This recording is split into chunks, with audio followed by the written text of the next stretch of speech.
All right. Good evening. I would like to call to order the 21st session special meeting of the Pontiac Charter Revision Commission. Roll call, please.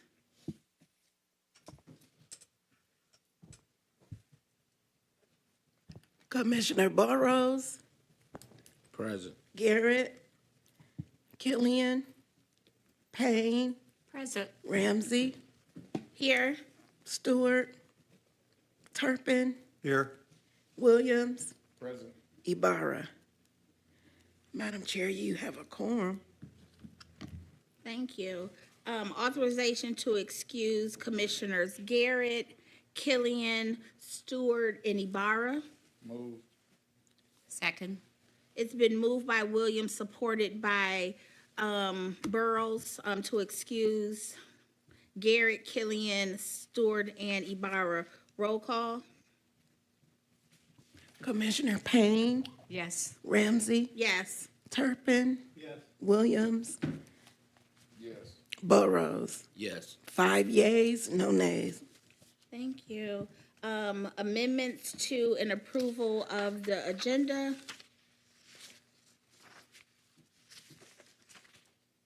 Any amendments? Is there a move to approve the agenda as is? Second. It's been moved by Turpin and supported by Payne to approve the agenda as is. Roll call. Commissioner Payne, Yes. Ramsey, Yes. Turpin, Williams, Yes. Burrows. Yes. 5 yeas, no nays. Thank you. Public comment? None. Communication from Councilwoman Kathleen James of District 4. So Councilwoman James came and presented a park land protection that she would like to see added into the charter. I believe that she also provided, it was one other thing. Wasn't it two things? Yeah. It was. Oh, the elected official orientation. And so we wanted to make sure that everyone had the opportunity to go through this last week. So does anyone have, she's not here to ask questions. I guess we can put the questions out there and then revisit them. All right, so the City of Pontiac Charter Revision, Parkland Protection. The protection of parkland within the City of Pontiac is recognized as a public trust. The city acknowledges the importance of safeguarding these valuable assets for current and future generations. This charter revision aims to establish clear guidelines and safeguards to ensure the integrity and accessibility of public park, recreation, and playground areas. Article 1 defines what parkland is, and then sections 2 start to talk about what the protections and usage of the parkland is. So does anyone have any questions or thoughts around what was provided so that we can make sure to get this to Councilwoman James? I just received this. It was in the agenda packet last week. It was.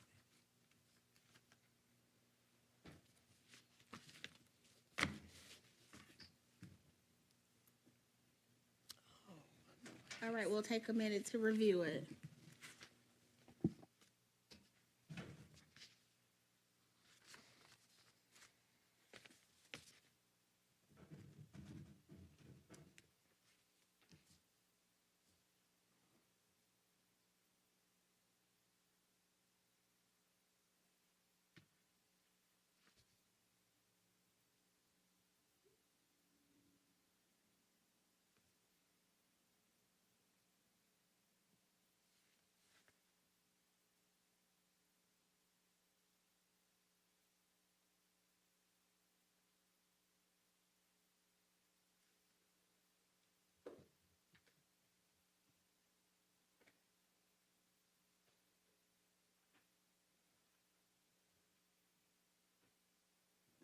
All right, do we have any questions? And these are questions that we will have to provide to Councilwoman James, so that hopefully she can come to the next meeting with some answers to this. So any questions? No, I'm very thankful that she put this together. The only question that I would pose to her is on section 3.5, the review and updates on what is considered promptly and restrictive clause should be applied accordingly. So just flushing that out, if there's a timeline for that, or is that at the discretion of the city? So your question is, what is considered promptly? And what else? And then the sale restrictive clause shall be applied accordingly. So just flushing out those steps. If we're Okay. gonna put it in the charter. Yes. So Sentence. it's The last The last sentence. sentence. So two questions. What is promptly? And then the second part is the clause shall be applied accordingly. And so what does that mean? And then I think, I don't know if we can even put the conclusion in there. 'Cause- No. So I'm just making that for note as Okay. far as what we're adding to the charter. And I don't know if we also have another preamble, take out the preamble because we don't have that for any other section in the Yes. charter. So just, those are my thoughts on what she did, but this was very thorough and I appreciate it. Thank you. Commissioner Payne?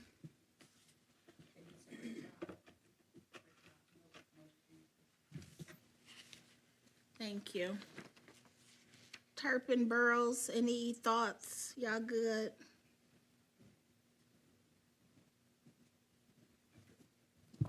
I don't have any thoughts, but, it's always a, concern when you look at the fact that you have a public areas that are designated for the use by the public, and you find the need to like pinpoint all the minutia of this reality to protect that opportunity that you have for the public. And I guess that's what government is for, huh? I'm sorry, say that last part No, again. it's something, it's just a human dilemma. You have a city and you have parks, and you think that the parks are there for the benefit of the people, and then you have to protect the people from the incursions of business and others, jeopardizing the public's access to their parks, to their public parks. And so we have to write these things down to be sure that these sorts of things don't happen. Yes. That's troubling for me. That's all. Thank you. Burrows? I think it was spelled out well. If there's no legal issues. Thank you. I guess my only question would be, where would it go? As I've been looking, because there currently is not a section for the parks specifically.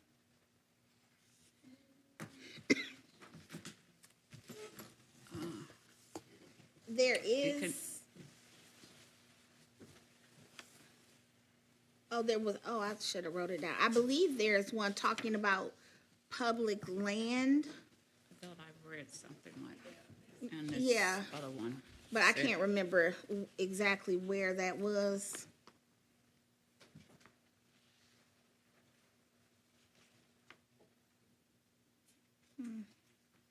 Okay, so I guess we can look for where it would be regarding public land. I think it's maybe in the beginning. Is it transfer of city property and contracts, section 3113?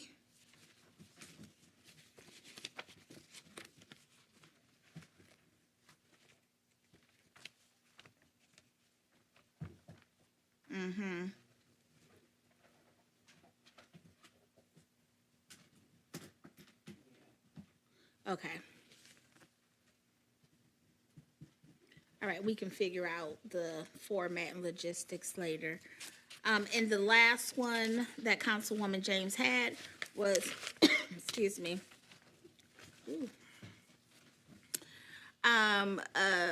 Elected official orientation, recognizing the importance of informed governance and comprehensive understanding of the City of Pontiac Charter. This charter established a mandatory orientation program for newly elected mayor and city council members. Section 1 talks about the overview section, session requirements, the orientation content, and then Article 2 talks about implementation and oversight, so coordination with city administration, documentation of attendance, and the review and update of content and structure. I will give us all a moment to review this.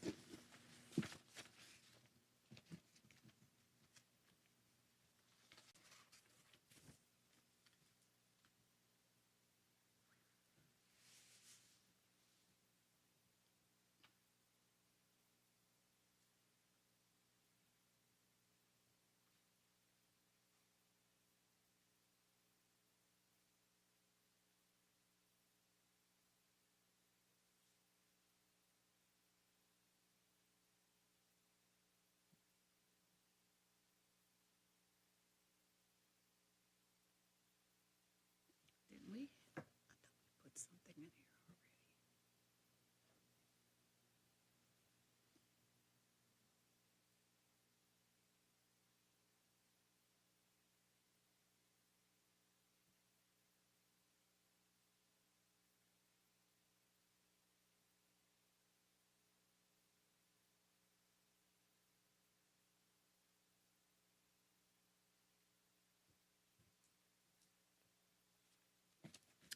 All right, does anyone have any questions or thoughts about this? Williams? Yeah, my question is, this is supposed to happen within 60 days of taking office. What happens if somebody refuses to attend?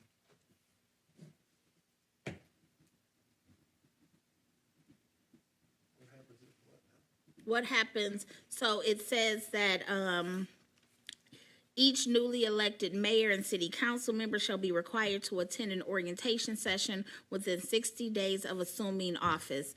And Commissioner Williams said, what happens if they don't?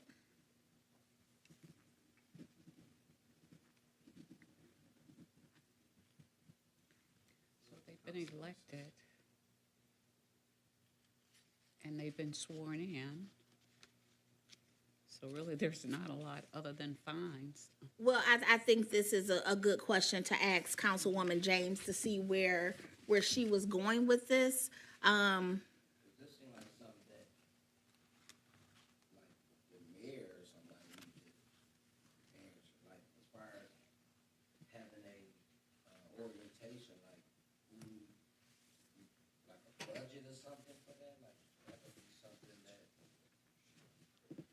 She kind of breaks it down further into Can you turn your mic on? documentation of attendance. But like I said, it's vague. I see where Commissioner Williams is going.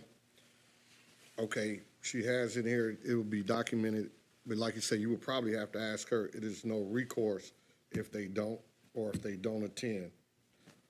There's no recourse into that particular person.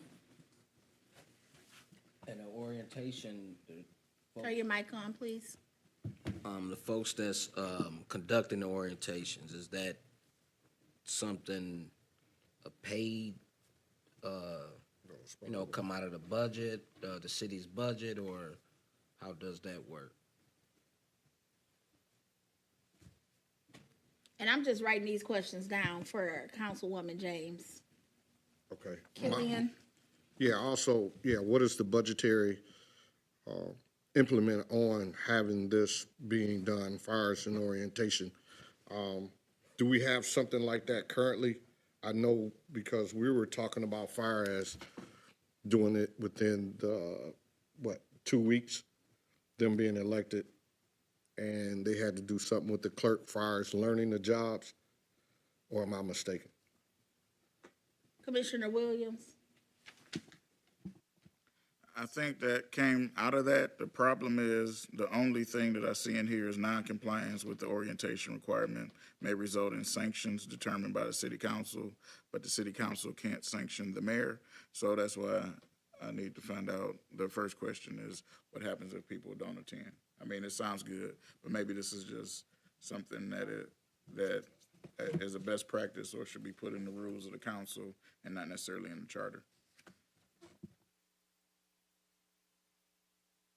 No, my question was really, do we have something like this now, far as, remember we were talking about before? Yeah, no, there's nothing in place now that's there. So this previous council, Attorney Sharp, Councilwoman Waterman, and then I attended some, gave some information sessions before the council took office, just on, you know, where we were at, because they were all brand new, but that wasn't something that was mandated or needed to happen. And we don't know who gave the mayor training on his transition or what happened with that piece.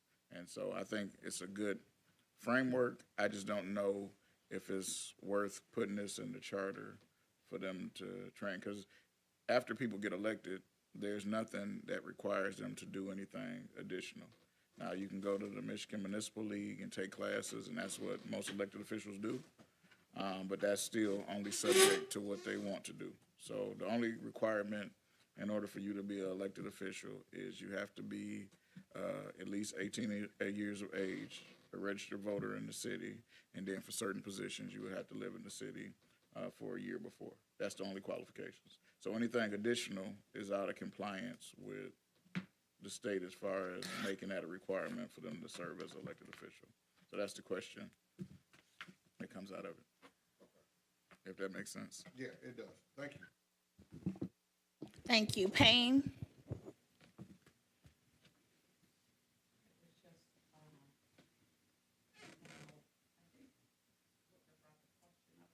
Can you turn your mic on?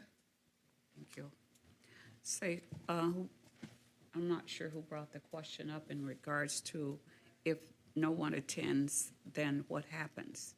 And I like that question, but I really think that we can actually determine, that's what we're here for, I believe, is to make the guidelines. And I would, I'm not sure how legal this is. I put down, set up 2 training dates to be determined by a council.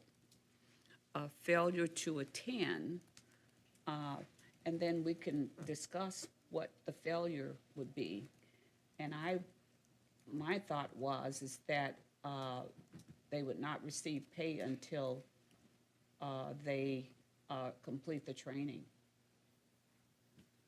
Thank you. I am asking, Councilwoman James wrote this, and so I understand that we have the power to change and make revisions, but because she is the one that submitted this to us, I want to make sure that we're asking her input and what the intent of her heart was when she wrote this.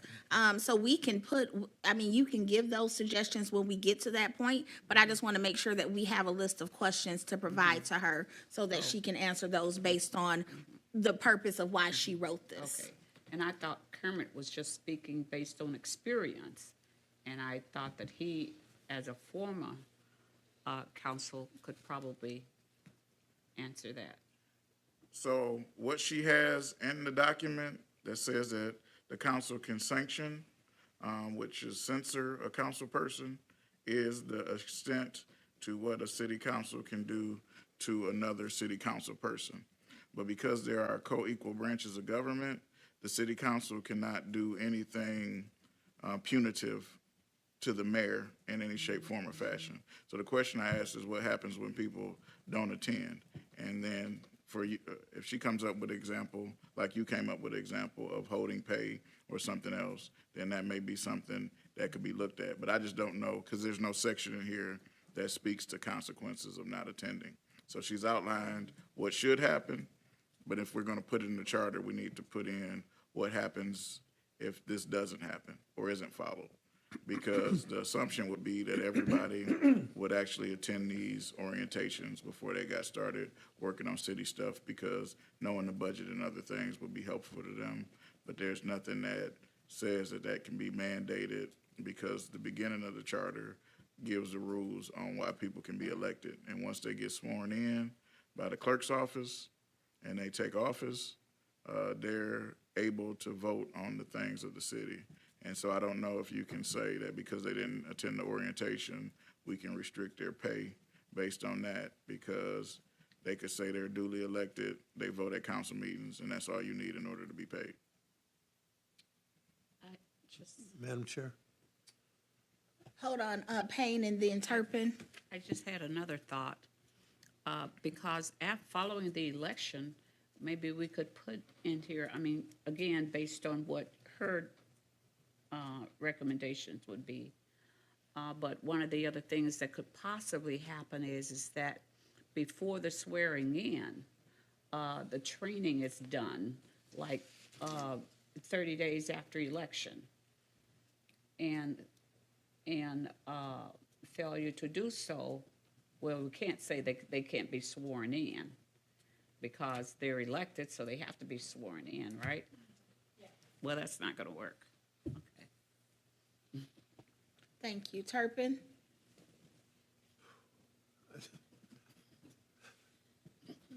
I just get so confused with all this, like, minutia to me.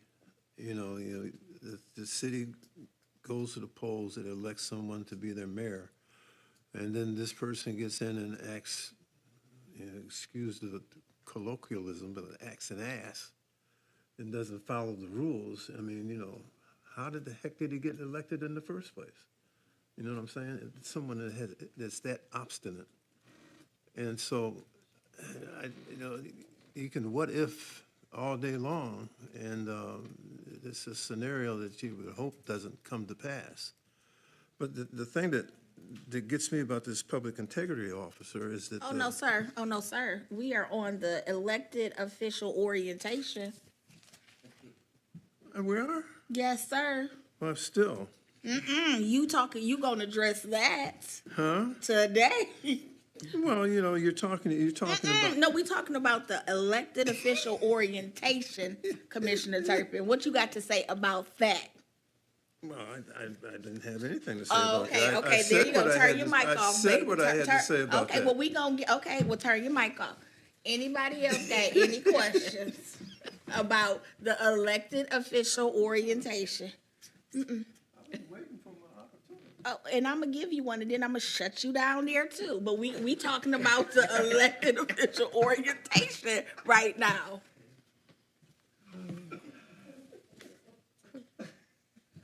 All right. Any other questions? Don't turn red. Don't come here late. Okay. I guess my only concern is this legal? Can we, if you don't take a training, can we tell you can't hold office? So I don't think that could be the extent of it, but for the council side, an easy change, if we decided to put it in the charter, would be that they could not hold either office as president or pro tem or whatever, or they could not chair a subcommittee. So most likely, probably chairing the subcommittee would be the legal remedy for them not taking the training. So that way they could not be the chair of that, because that's not a binding thing, and the subcommittees are not created by the charter itself or by them being elected. So there's nothing that says you need to be over the finance subcommittee. And so if they haven't taken that training, then they wouldn't be able to do that. Okay. So I'm just saying that's a legal way, if that's what Councilwoman James Was alluding to. That's something that they have in the discretion. But again, what discretion would it put for the mayoral office? Okay. You get what I'm saying? I'd have no idea. Okay. All right. Any other questions on the elected official orientation? Yes. Okay. Go. Yeah, like you said, again, I had wrote down legal requirements, so, and the aspects of this. I think it is needed. However, I'm like Commissioner Williams, is this, with that being that, will it be able to go into the charter and we would have to point out several things besides just far as what this orientation will be. I think it would have to be very detailed if it's going to be required to have a punishment or not being able to have something. Thank you. Williams? I just thought of something. Maybe we can have a section in the charter that says recommendations, and we don't have to have any punitive action in there, but at least the people would know what the intent was altogether, that the elected officials would have an orientation, and that would be in the recommendation session. So it kind of be like best practices of what we would want to have happen. So that way we wouldn't have the legality of what would happen if you do or don't do, but the people would then know, even if they're reading this 30 years from now, that there should be an orientation for the elected officials, and they should learn something before they start voting on your tax dollars. Thank you. All right, anyone else for the good of the order? And once again, these questions will go to Councilwoman James. And hopefully we'll have some feedback at one of our next upcoming meetings. All right. All right, we are going to move to amendments to the 2013 charter. All right, where we stopped last week, anybody know? 7.204.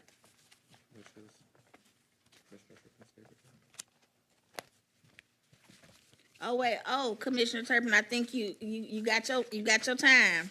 You got your time. 7.204. Oh, yesterday, last week. Oh. Well, actually, we stopped No, but at I've been C. taking notes. Oh, we tabled. When was this, 24? Yeah. So Okay, we had some corrections there. okay. You said 7.204? All right. 7.2. Where is it at?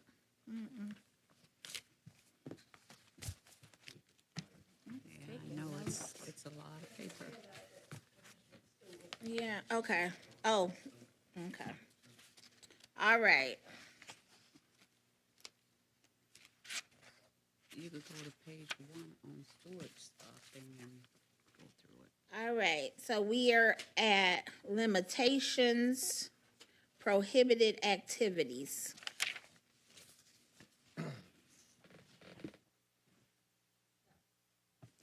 So we had started discussing this, but tabled it because of the provisions around A, which was talking about engaging in an occupation for profit while serving as a public integrity officer. So I just was not able to do any work on that this week, but curious if people have more thoughts as they've gone through. And I think we also talked about getting rid of the C, essentially, which would be that they can't, oh, no, I'm sorry, that they're not eligible for reappointment, that piece. Yes. But the end of C. I had that X'd out. Cool. We just didn't vote on it yet. Okay. So we didn't X out the whole. I thought Not it all of was C, just I'm one sorry. sentence. It was just the first sentence first around sentence. reappointment. So they can, it would start at subject to applicable law, the public integrity officer, blah, blah, blah, blah, blah.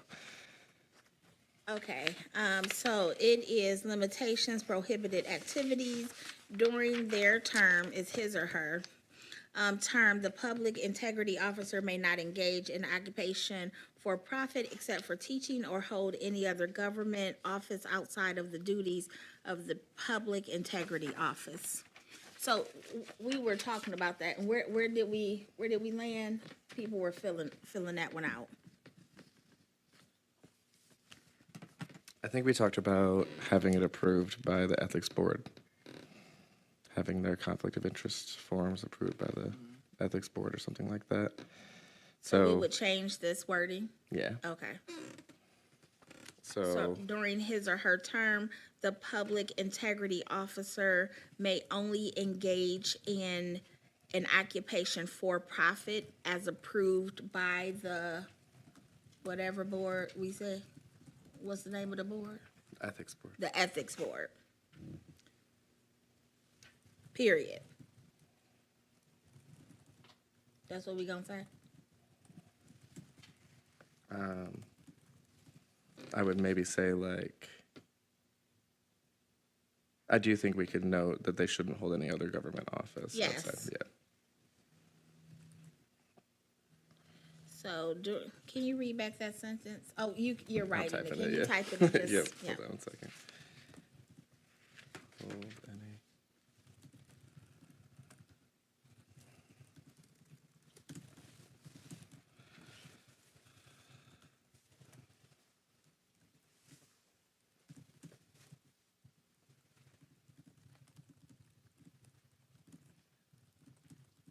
Okay, I did add a sentence as well. So here's my suggestion for 7.204, but A of that is during his or her term, the public integrity officer may only engage in an occupation for profit as approved by the ethics board. The public integrity officer may not hold any other government office outside of the duties of the public integrity officer and shall follow all conflict of interest provisions outlined in this charter.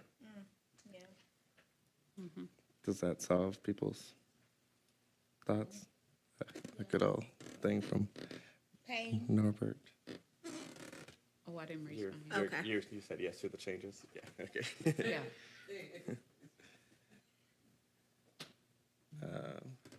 Okay. Well, I'll make a motion to. Oh, wait, oh, wait. Oh, sorry. Wait, Yeah, sorry. let's make sure B, That's right.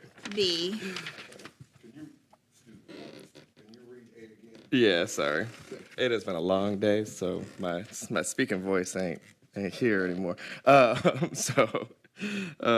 me just hold on. Okay. So again, for limitations and prohibited activities, I'll just go through all. So A, during his or her term, the public integrity officer may only engage in an occupation for profit as approved by the ethics board. The public integrity officer may not hold any other government office outside the duties of the public integrity officer and shall follow all conflict of interest provisions outlined in this charter. B, subject to applicable law, the public integrity officer shall not solicit votes or raise monetary or in-kind contributions for any candidate for an elective office. And C, subject to applicable law, the public integrity officer may not hold any elective city office until 2 years after leaving the position.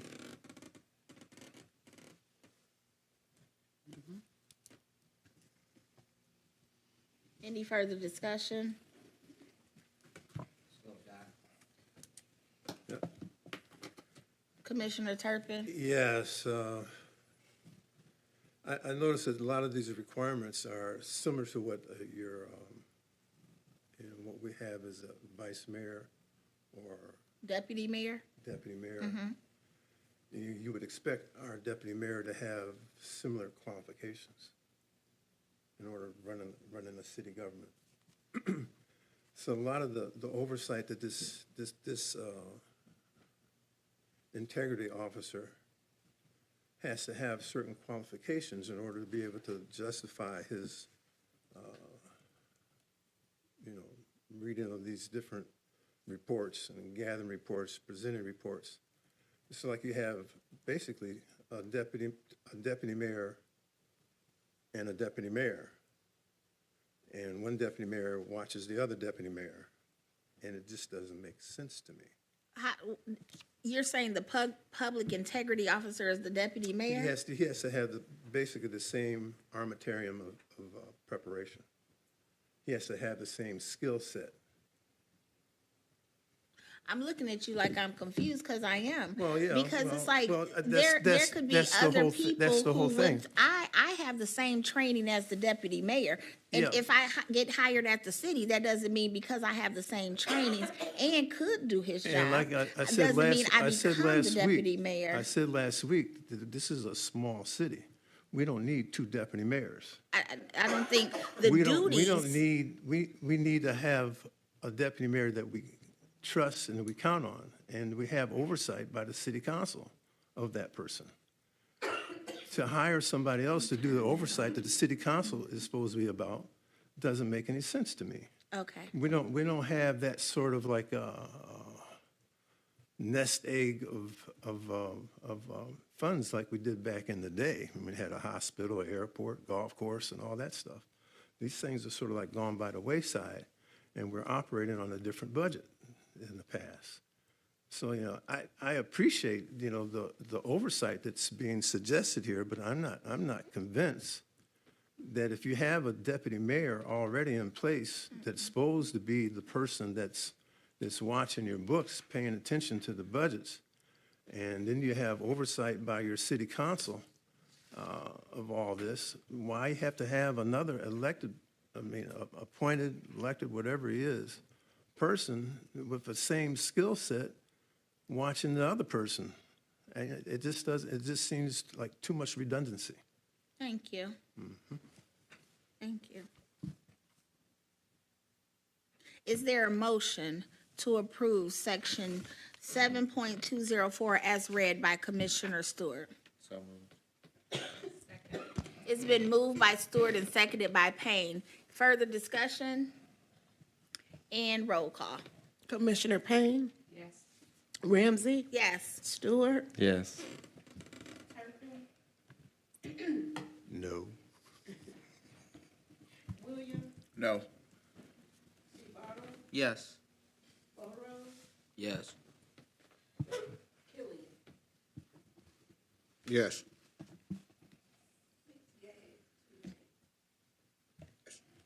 All right, section 7.204. Can I ask a question just this is for Madam Clerk. So we have a move and support to adopt it and then discuss it and then change it and then have to rescind that. Can we discuss it without putting a motion on the floor? Oh, okay, can we just start doing that? 'Cause I don't know. Okay.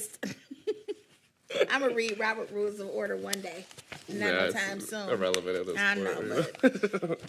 Okay, 7.205. Anyone want to read this? Okay, Jose, you on. Alrighty. 7.205, powers and duties, jurisdiction.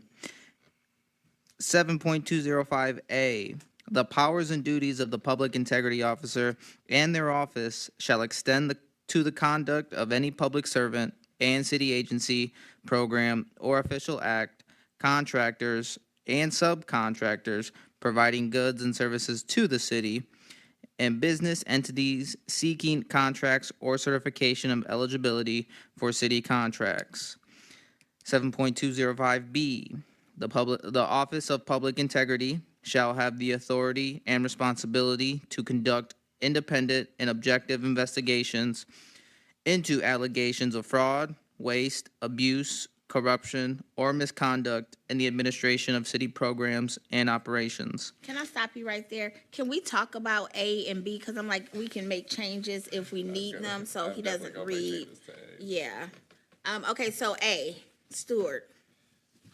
Wow, I really wrote a run-on sentence there with a lot of ands. So I think I just need to re-note some of that. But really what that's meaning to say is that this is for any person in their office, public servant or city agency, program or official act, again, contractors or subcontractors that provide good to the city. So, or any entity that is seeking a contract, not 17 contracts, or a contract like 1310.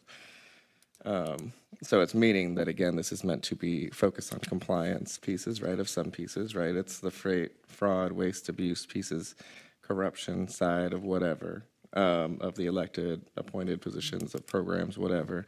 and then it's compliance of those programs with our contractors and subcontractors as well. Thank you. Williams? I'm good with it. All right.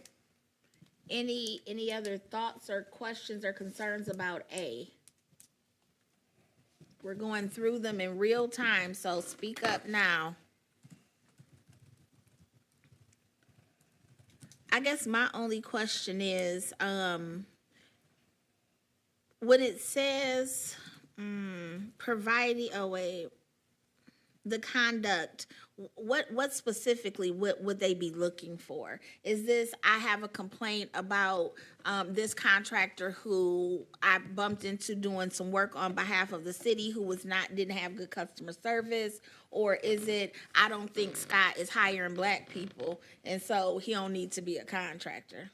I think it would look at things like fairness of city contract awarding, like that kind of thing. Okay. So in terms of what that looks like, you know, I think there's been a lot of, like, I think about like bribes that have happened in other cities for subcontractors, right? Oh, So like yeah. that kind of thing. Okay.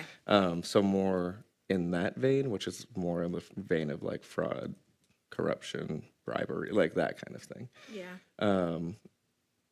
I think the other ones are like customer servicey type, not the second one, not the, they don't hire black people, but like, I think I'm But more that would be customer a service. complaint Yeah, it would be a that complaint. residents have Correct. coming up, and then this person. So I think you could look at, in that frame, you could look at, is there like something you can explore around how we diversify our contractor piece, or make sure that they're following certain rules or whatever it is, right? So that's the kind of conduct I would note, but maybe it's worthwhile to, and that might be in some of the other areas, so maybe maybe worthwhile to add in. Thank you. Killian?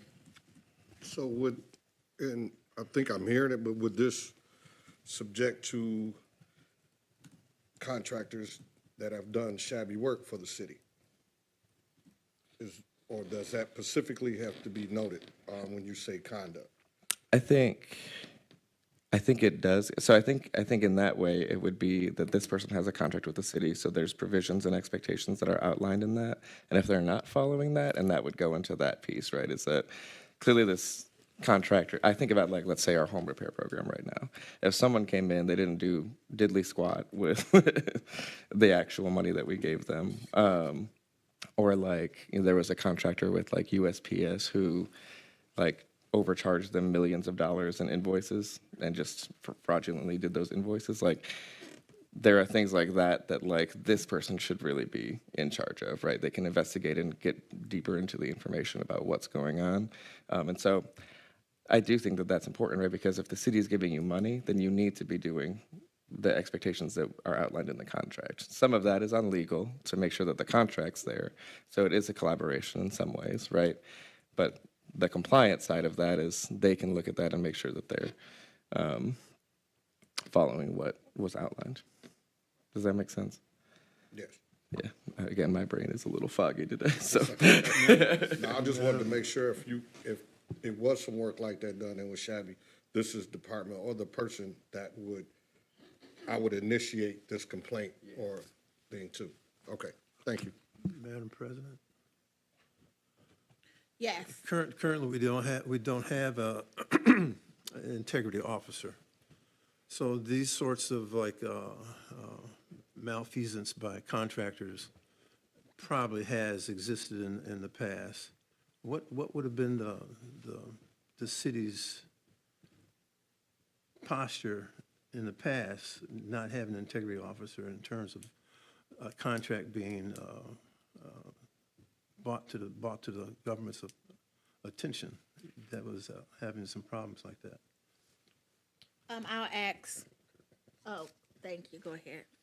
So in the past, all contracts are subject to the mayor, but there have been many occasions, for example, where the home demolition program tore down the wrong house or tore down a house with the person in there. The deputy mayor was set to investigate, but the city's dollars were never recovered in those kind of situations.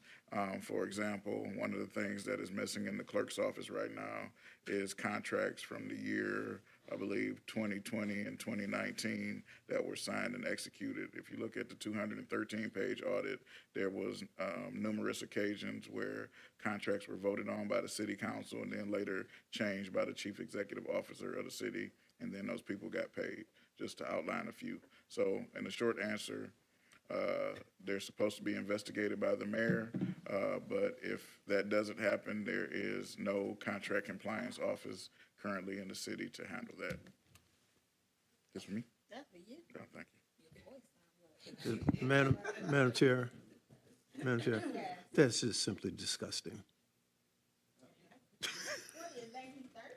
No, you're talking about public officials elected by the public, and then you have people running around having contracts and not adhering to their proper. And so to suggest that we're going to put a public integrity officer in there to watch them do what they do, I'm skeptical of whether or not we can find anybody.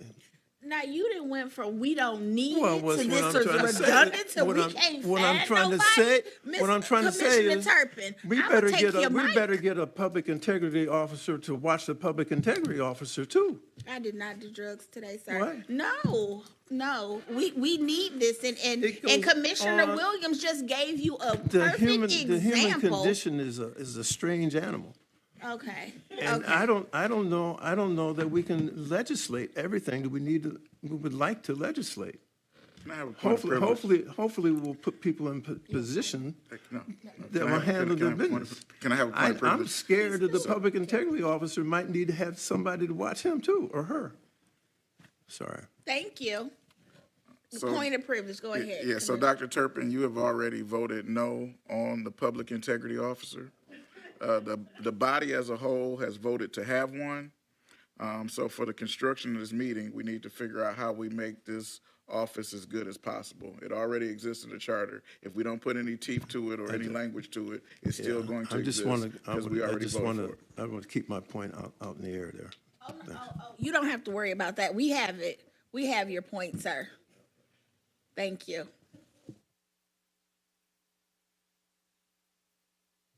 At least you're supportive now. So we're good. We're good with A and B. I think we need to take a vote. Are we? Want to do it one by one, or Yeah, let's just do it one by one because I don't want to have to go back and re-argue. Okay. I would like to table A because I want to rewrite it. I think it's too clumsy in terms of writing. Clearly, I did this at 3 a.m. Shocking. So I would like to table A, and I am comfortable with moving forward with B. Okay, can I have a motion for B? Is there a motion for B? I move it. Support. So it's been moved by Williams and supported by Stewart to adopt 7.205 B as in boy. Roll call. And we can okay, table so it, we yeah. need to table it. I make a motion to table A. All right, it's been moved by Williams and supported by Killian to table A, 7.205A. Roll call. Commissioner Ramsey, Yes.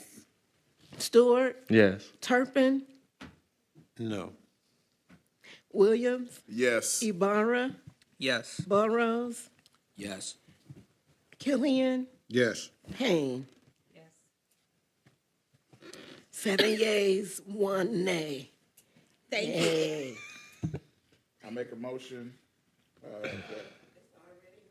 It's already, There's it's been a already motion. active. It was a Stewart, move. and who seconded? I'm sorry. I made the motion. And I seconded. Moved by Williams, Oh, okay. supported by Stewart. Okay, I thought it was the other way around. Okay. All right, roll call. Commissioner Stewart, Yes. Turpin, Williams, Yes. Ibarra, Yes. Burrows, Yes. Killian, Yes. Payne, Yes. Ramsey. Yes. 7 yeas, 1 nay. All right, C is in cat. Go, Commissioner Ibarra. 7.205C, the public integrity officer may subpoena witnesses, administer oaths, take testimony, require the production of evidence relevant to a matter under investigation, enter and inspect premises within the control of any city agency during regular business hours. The public integrity officer may enforce a subpoena or order for production of evidence. The public integrity officer may work with the appropriate court and law enforcement agency to impose any penalty prescribed for failure to obey a subpoena or order.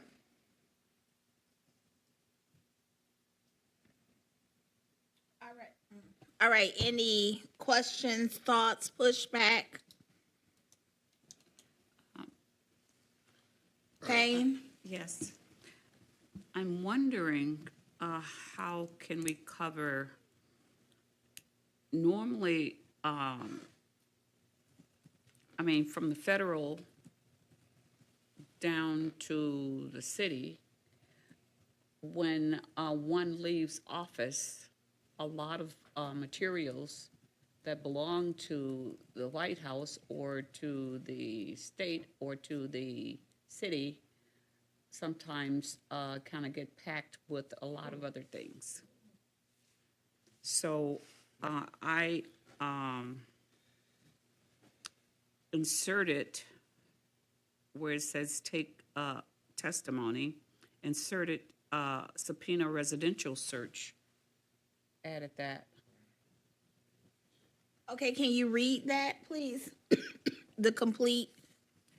The public integrity officer may subpoena witnesses, administer oath, take testimony, subpoena residential search, and then require the production of evidence, and then relevant to the matter. Seems like some periods should go somewhere too. That's a long sentence. So, relevant to the matter on the investigations. And I guess my only question is, I don't know if a enter and charter inspect. can, you would need to have, somebody would either have to let you in their house or Yes. you need a It's private warrant. property. What subpoena is, If you ain't got I no know that, warrant, Barbara. you ain't coming in my crib. Yeah, Correct. yeah, I think, Subpoena me all you want. yeah. If you don't have a warrant, but then I wish you doesn't- would come to my house with a subpoena, Would- talking would a about some, subpoena hey, I gotta lead to search a your warrant? house. Will subpoena lead to a warrant? Well, we can say warrant. Hold on 1 second. We're gonna do Killian and then Williams. I had a different, it was on a different note, so. Okay, go ahead, Williams. Yeah, so I think that this section is clean already as it is. I think that to Payne's point, we should put a section, maybe in this section or maybe in a different part of the charter that says that all city documentation belongs to the city. Any taking of city property after leave of office or something has a problem, I think, because you can't say that they have to produce. So the same thing that you're talking about with the Orange Man and Marcialago, they had to get a search warrant in order for that to happen. The same thing with people getting U-Hauls outside of our city hall would have to be a search warrant in order for that to happen, and that's outside of the scope of the office. What we want to do is make sure that people are not taking documents. So I think that putting a clause in about documentation that belongs to the city would be helpful, but this is not the piece for it, if that makes sense. Stewart, I know that we had talked about also, I think that would be a good general provision that we could add in for sure. And then I also think that we had talked about like who runs that process. I think we had initially been thinking like the city clerk's office is a good one to run that process. They're obviously our kind of documentarian as well. A lot of times we could also have this position that could be something that we add here that talks about helping in the transition process and ensuring city documents are kept. So you could say something like that. I agree with Commissioner Burrows. That is not, we can go on city property. We cannot go into private residences. If that is I think we work that through by the investigation side, right? So you can investigate that someone took property or someone took city documents and that's against the charter, right? Like, and then that can be given to whoever needs to do it. I mean, there's a balance here, right, between like what this role can actually do, what this role can do in some ways versus what like a court or a law enforcement agency needs to get involved in. And so there's two kind of different pieces, and this is meant to be that kind of liaison to some of that as well. Thank you. Killian? My concern, Yeah. well, question, it's not a concern, administer oath. What oaths are you talking about? That's a good question.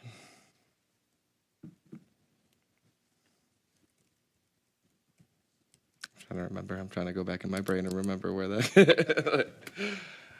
Oh, a good question. Go ahead, Kermit. I think that's speaking to oaths for testifying.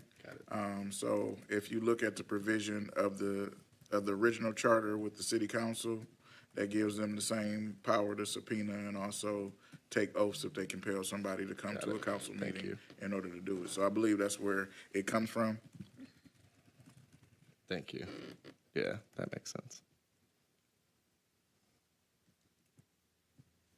All right, any other questions for C as in cat? No? All right, is there a move? I move it. Second. So it's been moved by Williams and seconded by Payne to adopt C. Excuse me, roll call. As is, yes. Commissioner Turpin? No. Williams? Yes. Ibarra? Yes. Burrows? Yes. Killian? Yes. Payne? Yes. Ramsey? Yes. Stewart? Yes. 7 yeas, 1 nay. All right, and then the lettering also needs to be updated. C, B is D. God. That's What a it mess. was I 3 told you I was o'clock. doing it at 2 I a.m. got you. I got you. So it's gonna be D as in dog. Thank you. 7.205D. The public integrity officer shall serve as the liaison for challenges between elected officers of the city, including between members of city council, the mayor, and other necessary positions. All right, are we good with this? Yes. In rereading my 2 a.m. work, I don't know necessarily what necessary positions would be. I feel like we should change like the wording of that, right? So go ahead, Kermit. Sorry. Yeah, so I think we should just say for the new language, Yep. the public integrity officer shall serve as liaison for challenges between elected officers of the city, including any public servants. Because you had that language in A. Thank you. Yes. I agree with that because I had underlined that. Can you read it, the full totality of it, Commissioner Williams? Okay. 7.205D. The public integrity officer shall serve as the liaison for challenges between elected officers of the city, including any public servants, period.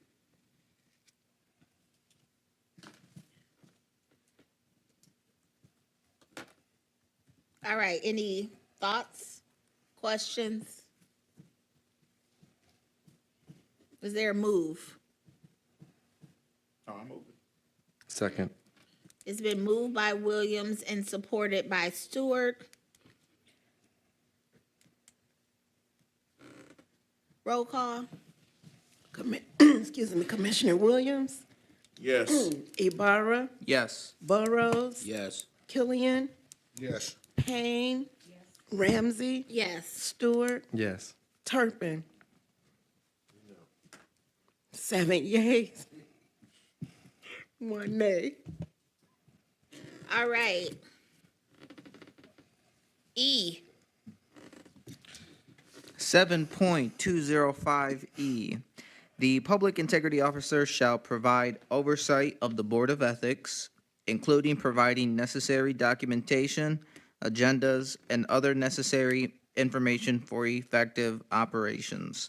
The office shall serve as support, the ensure effective operations of the board. I would like to get rid of the extra necessary that is unnecessary in front of documentation. Okay. I also have a question. Yeah. Because it says provide oversight. Is there wording that says that this position is held accountable by that same board? That's true. I think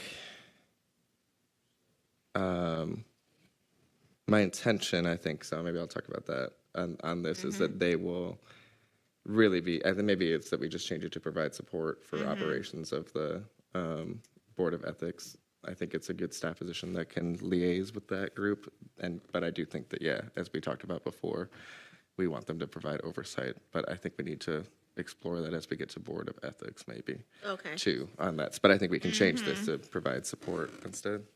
So I move that we table this so Scott can work it out. Okay. All right, so there's been a move to table E, Support. moved by Williams, supported by Ibarra. Great. Roll call. Commissioner Ibarra, Yes. Burrows, Yes. Killian, Yes. Payne. Yes. Ramsey, Yes. Stewart, Yes. Turpin, Williams. Williams. Yes. 8 Waiting yeas, on the no. no nays. I know, got confused for a minute. I know. You're not gonna make it. Oh, I did talk about the transition process. All right. F. Go ahead, Ibarra. I'll go ahead. So 7.205F, the Public Integrity Officer shall be the city official in charge of the transition process in cooperation with the city clerk to ensure effective maintenance of records, ethical standards are addressed, and necessary processes and procedures are followed for a smooth transition between elected and appointed officers of the city.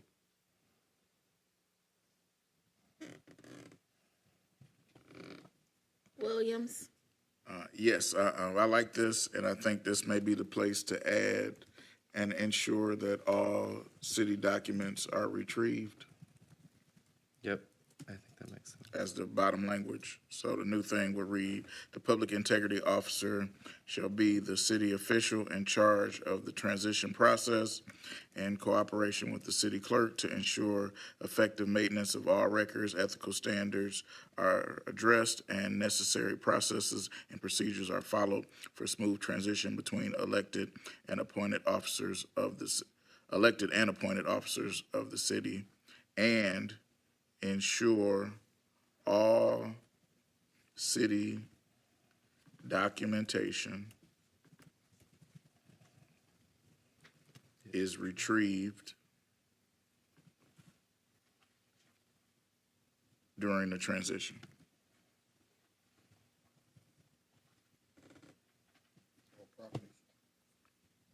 City documents and property is what you're saying? Okay.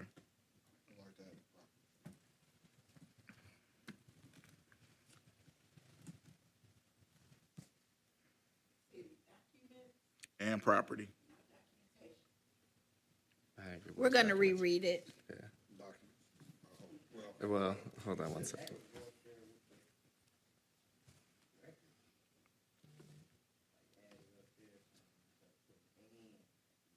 Yeah.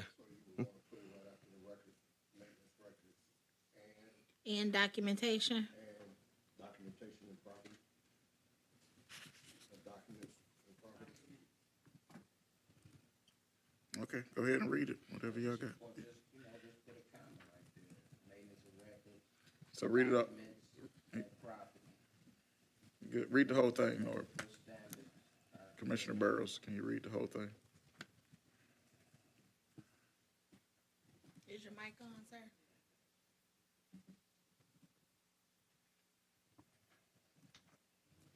The Public Integrity Officer shall be the city official in charge of the transition process in cooperation with the city clerk to ensure effective maintenance of records, city documents, and properties. City documents and properties are retrieved.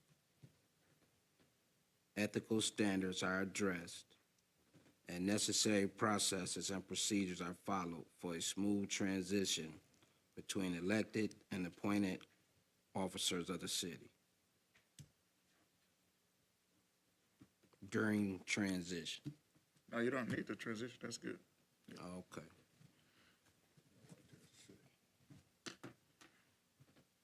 I make a motion. All right, there's a motion by So, Williams and support. supported by Stewart. That's F as in Frank, 7.205 F. Roll call? Commissioner Burrows, Yes. Yes. Payne. Ramsey, Yes. Stewart, Yes. Turpin, No. Williams, Yes. Ibarra. Yes. 8 yeas, 1 nay. Thank you. G, Sorry, 7 yeas, 1 nay. we know what you were saying. 7.205G. The Office of Public Integrity shall conduct audits and reviews of city agencies, departments, and programs to ensure compliance with applicable laws, regulations, and policies, and to promote efficiency and effectiveness in city government. As a part of this process, the office shall ensure compliance with ethical standards and policies and procedures of all city vendors and contractors.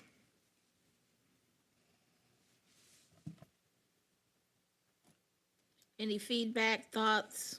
I just took out some of the emails. Okay, so Please. who wants to read it? I was like, y'all, I'm hoping the lawyer will review this. Payne, go right Yeah, go ahead. ahead. Make sure your mic is on, please. Good idea. That was G, right? The Yeah. Office of Public Integrity shall conduct audits and review instead of reviews of city agencies, departments, and programs to ensure compliance with applicable laws, regulations, comma, taking "and" out, policies, taking "and" out, comma, I guess I took out two, but then I guess we leave two in. To promote efficiency and effectiveness in the city government. And as part of this process, the office shall ensure compliance with ethical standards, took out "and," comma, policies, comma, procedures of all policies and, leave "and" in, and procedures of all city vendors and contractors.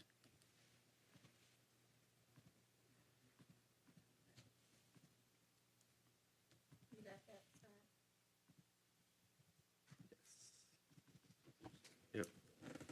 All right, any thoughts, questions, comments, or concerns about the reading from Commissioner Payne?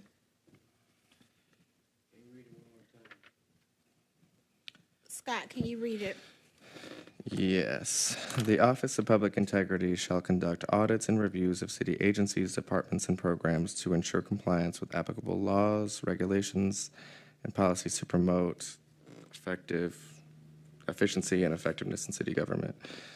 As part of this process, the office shall ensure compliance with ethical standards, policies, and procedures of all city vendors and contractors. Did that take out all the ands for y'all?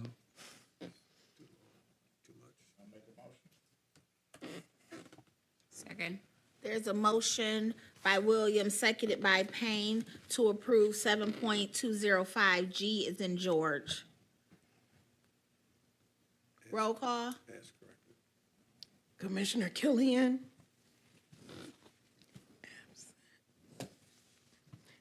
Payne, Yes. Ramsey, Yes. Stewart, Yes. Turpin, No. Williams, Yes. Ibarra, Yes. Burrows. Yes. 6 yeas, 1 nay.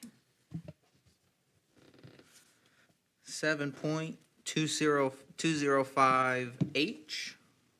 The Office of Public Integrity shall submit reports outlining findings and recommendations to the relevant city authorities, including the mayor and city council, detailing any corrective actions necessary and advising on implementation of best practices to prevent future issues. Thank you. I would just like to say, I would like to have a time frame in here.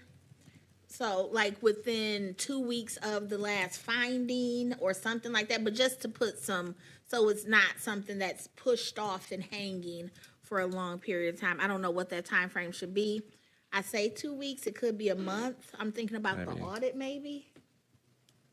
Well, you could say like 30 days after the final report, Yeah, something like that. I also think maybe what I was thinking about in here was maybe that also, I'm on multiple, I think, thoughts on this, but I think maybe that is like included in a city council agenda. Like, is that worthwhile to think about for transparency purposes or? Well, Yeah, go ahead, Kermit. so 2 things. If the city takes corrective action through this office, and it's not redacted, then it could be used in order for the city to get sued. Right. So just want to think about what is produced as far as the inner workings are happening. So let's say they put your name in a report, Stewart, and then they actually leak it out to the public and you're a private citizen. That could create a problem Yeah. of defamation of character and some other things. So I would think, to Ramsey's point, it should be no later than 30 days after requested by the mayor or the city council. So that would give them a time frame, because Yeah. they may not just do reports, but if somebody requests a report, then I think they should have to produce it.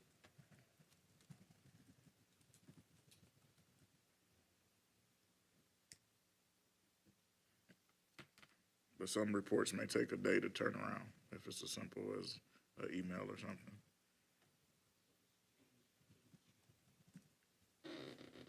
I think you could still say like final report in that. So like, I think it's good to have, well, yeah, no, I don't know.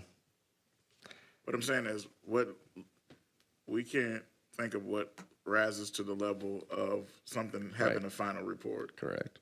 You get what I'm saying? So I think that the mayor or the council need to request it, or a citizen or something, 30 days within whatever that period is. So that way the integrity officer is not just always just writing reports. Right. Makes sense. Yeah.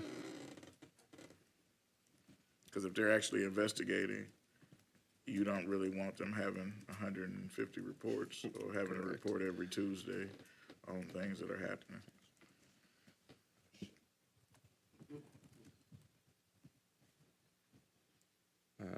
Madam, I mean, to me, the wording suggests that there's opportunity for the powers that be to establish the timeline within the framework of the language. And when it says as part of, well, where did it go?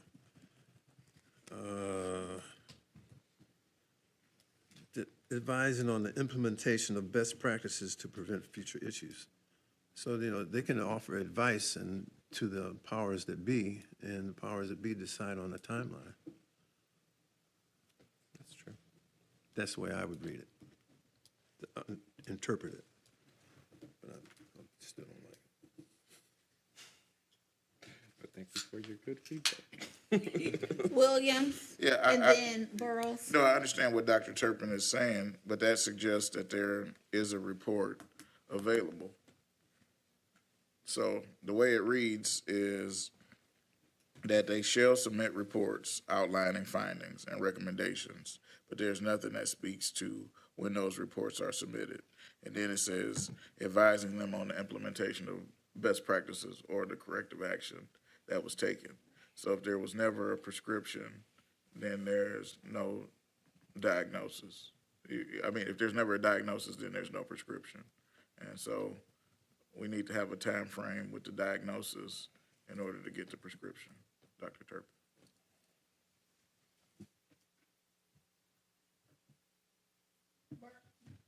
Burrows? I just got, have we, discussed the, in detail, the corrective actions? Where it says, like, the Office of Public Integrity shall submit reports outlining findings and recommendations to the relevant city authorities, including the mayor and city council, detailing any corrective actions necessary. My question is, what would be those corrective actions? And how do you, are we leaving it up to the public integrity officer to determine what the corrective action should be? I think so. Yeah, I think that would be within their duty. And now I think you could say, maybe it is instead, I kind of changed it. Maybe I'll read it and just make a quick change. Because for the record, then I definitely can see where Commissioner Turpin, where he coming from. Because like this public office, integrity office, officer or whatever, they got a lot of power. Like they got a lot of power, so they may abuse their power, or they may, I do get where he coming from. Like, well, who gonna watch him so he don't get out of hand?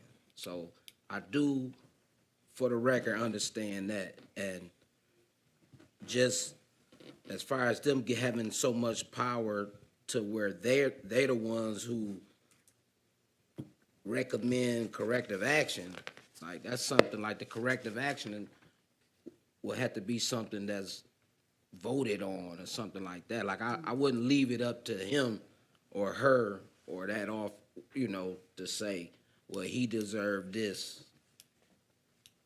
Judge and the jury. Yeah. Williams, and then Payne, and then Stewart? Yeah, I think that's where the Board of Ethics comes in. And I think that, I feel like we should have the initial reports or findings go to the Board of Ethics. And then they would actually make a recommendation to the appropriate parties. So that would give them some teeth. If the Board of Ethics is the public integrity officer's boss. You get what I'm saying? And so he says that Norbert Burrows should be banned from any city contractors or whatever, and they say, well, this is Norbert's first offense. He shouldn't be banned from applying to the city. Then I think they should have the discretion to make that decision based on those recommendations. I think that way it will work, and then if that person is abusing, the Board of Ethics has the power to remove them or shut them down. So I think that might be a fix to make it work. Agreed. Agreed. So would you, sorry, Commissioner Payne, you can go if you need, but can I respond to Kermit real quick? Well, we're, Hold on one second, Payne. Can go ahead, Scott. Would you suggest then, Kermit, I think I would suggest then maybe saying shall submit reports outlining findings and recommendations regularly to the Board of Ethics, maybe. Reports can be provided by request to the city council and mayor, something like that. Findings and recommendations. I have and I just want to note too that later in this, I do have protections for people too. So I want to make sure that that's noted, that it may not be outlined in duties, but there's limitations or other things in transparency report, like protections I have for people to be consulted regularly. I will make these edits while Commissioner Payne talks. Go right ahead, Commissioner Payne. Okay, where we were saying any corrective actions, I put recommended correction actions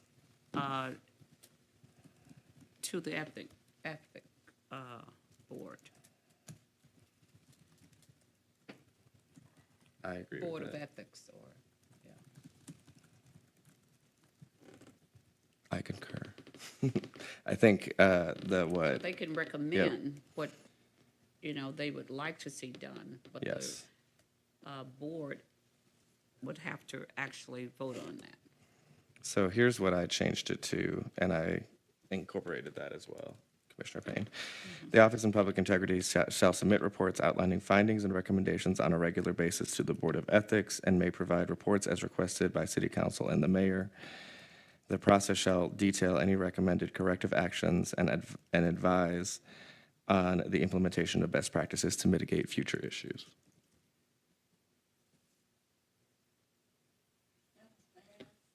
Yeah, no worries. Always. But did it go to Always. the But I can also say it again. Could you, because Yeah. people are gonna have Yep. to make sure. I will send, but I will also repeat, yes. I always talk so fast. Okay.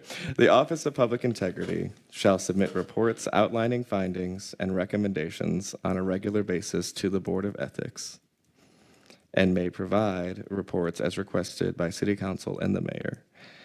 The process shall detail any recommended corrective actions and advise on the implementation of best practices to mitigate future issues. I like that. Yeah. I think that makes it so that they have less, like, I agree with you. I don't think they can tell you what to do. Like, at the end of the day, that's on HR or your boss to implement those, right? So I agree. I think it's better worded this way, so I think it captures that better. Thanks, Norbert. Or Commissioner Burrows.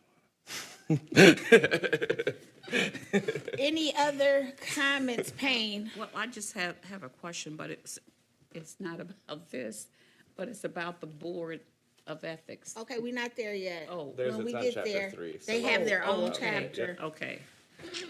All All right. right, so do we have a move? Support. So 7.205H is in Herald, right? Yeah. All right, it's been moved by Williams and supported by Stewart. Roll call. Commissioner Killian, Yes. Payne, Yes. Ramsey, Yes. Stewart, Yes. Turpin, Williams, Yes. Ibarra, Yes. Burrows. Yes. So that's 7 yeas, 1 nay. Aye. 7.205I. If the public integrity officer has probable cause to believe that any public servant or any person doing or seeking to do business with the city has committed or is committing an illegal act, then he or she shall promptly refer the matter to the appropriate prosecuting authorities.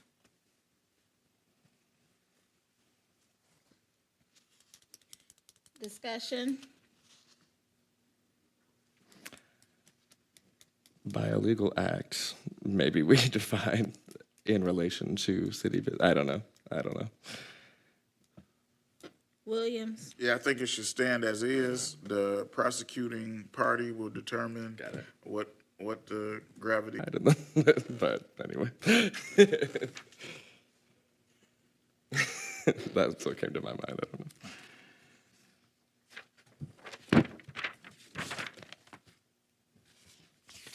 One question. Do we need to put alleged before illegal acts? Because you don't know the determination of the prosecuting office. Yeah, that'd probably be good. Allegedly, yeah. Hold on. So.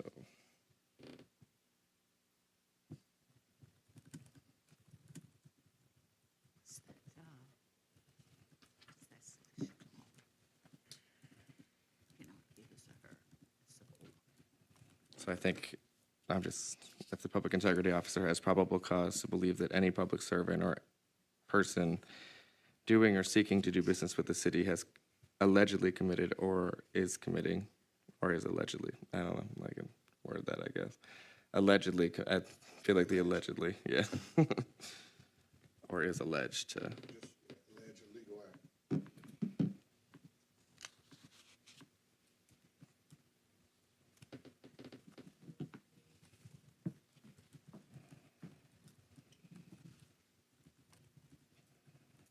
So,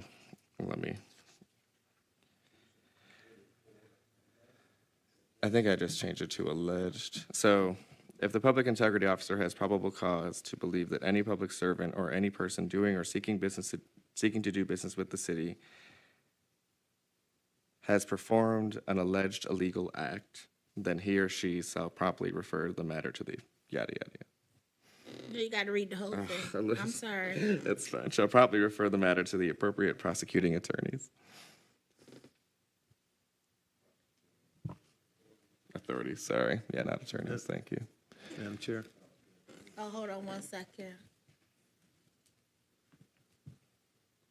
All right, y'all good with that? The whole thing, just The repeat whole thing, that's thing. fine. If the public integrity officer has probable cause to believe that any public servant or any person doing or seeking to do business with the city has performed an alleged illegal act, then he or she shall promptly refer the matter to the appropriate prosecuting authorities.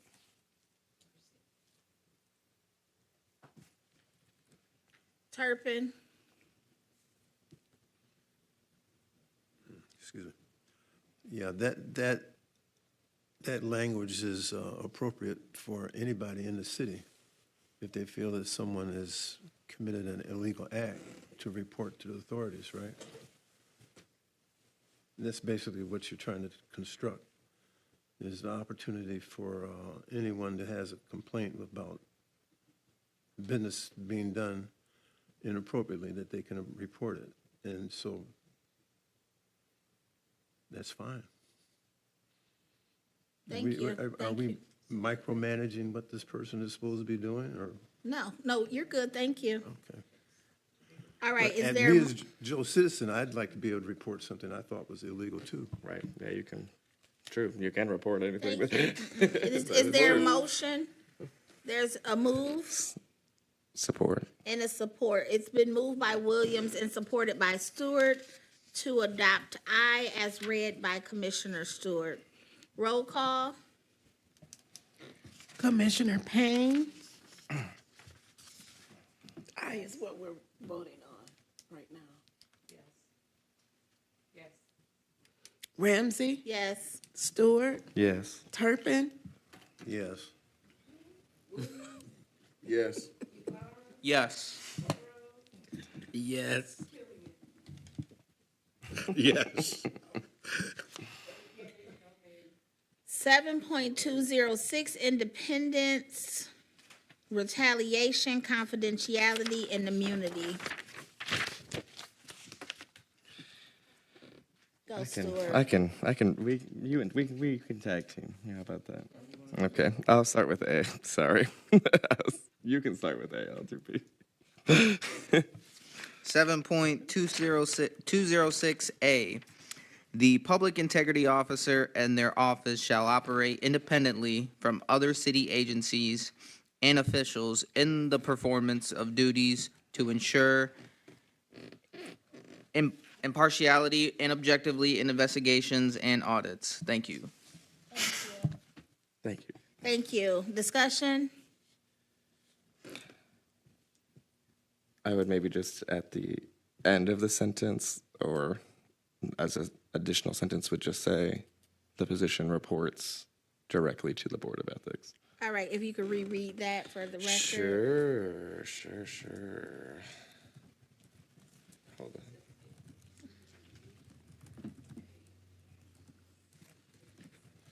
Sorry, just wanted to make sure I wrote it down. Okay.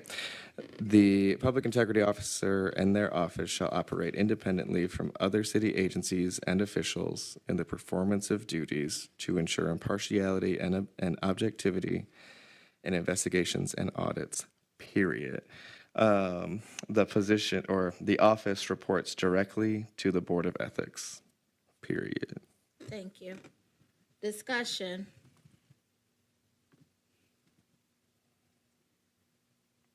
Discussion. Bueller. Is there a move? Moved. Support? It's been moved by Williams and supported by Ibarra. 7.206A, roll call. Commissioner Ramsey, Yes. Stewart, Yes. Turpin. Williams.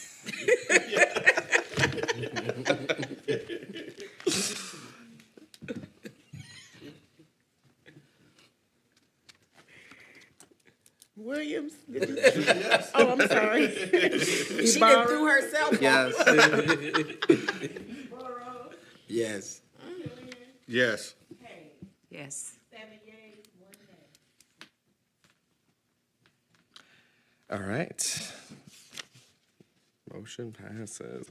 All right, 7.206B, it shall be the duty of every public servant, contractor, I'm changing it already, comma, subcontractor, and licensee of the city and every applicant for certification of eligibility for a city contract or program to cooperate with the Office of Public Integrity in any investigation pursuant to this article. Any public servant who willfully and without justification or excuse obstructs an investigation of the public integrity officer by withholding documents or testimony is subject to forfeiture of office, discipline, debarment, or any other applicable penalty. This requirement and associated penalty shall be incorporated into all contracts and subcontracts to the extent necessary to make them effective against such entities or persons.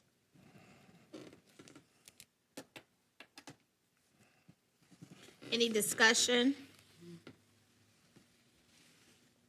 Just question. Go right ahead. I was wondering, should we use every or all? Stuart. Which part on that? It shall be the duty of all public servants. Or every. I think every, because the rest of it Okay. wouldn't read right with all, I think. Now, all public servants who will, now we could change it into the second piece of that, the second sentence. If you want. I got a suggestion. Yeah. Why don't we just strike the every or the all? It should be the duty of public servants, contractors, subcontractors, I like everything that else. better. So,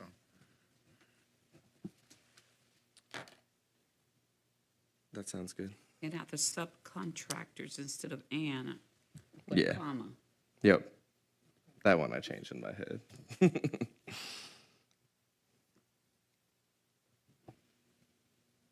Any Any- other? Yeah. Any further discussion?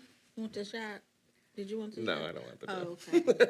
Brian and then Payne. I'm sorry, Killian then Payne. You can have it today. Questions upon, and I don't know if it's this section. Is your mic on? No. Let me make sure my mic is on. Mic is on. Subject to forfeiture of office, And, discipline, comma, debarment, and either of the applicable penalty.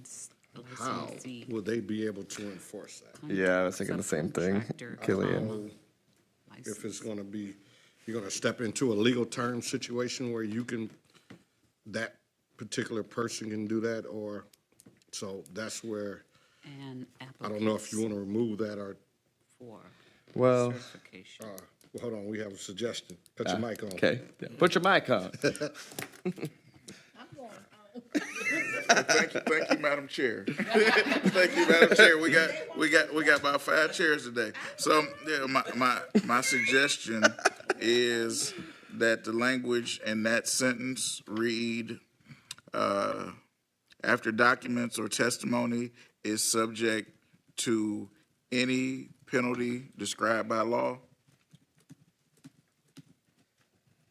or any appropriate penalty. It doesn't matter which way it's said, but I think that would get to the heart of it, because whatever the applicable law would be, that would give them that opportunity. I think I would switch that a little bit, because it could also be documents and blah, blah, blah. I'll read the full thing later, Chair. Documents and testimony, blah, blah, blah, is subject to any appropriate penalty prescribed by law, ordinance, or this charter. Because it doesn't always have to be the law. Well, it's legal, but.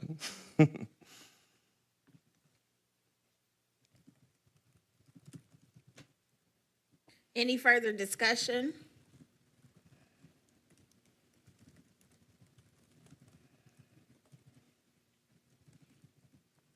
All right, can you, when you finish typing, can you read the full section again?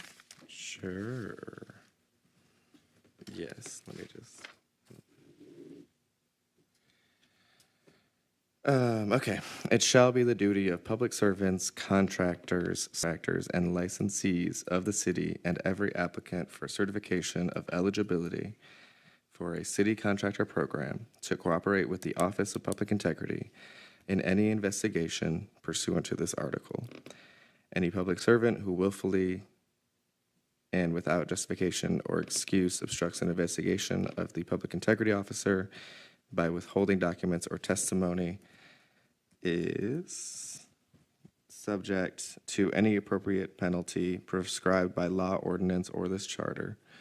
This requirement and associated penalty shall be incorporated into all contracts and subcontracts to the extent necessary to make them effective against such entities or persons.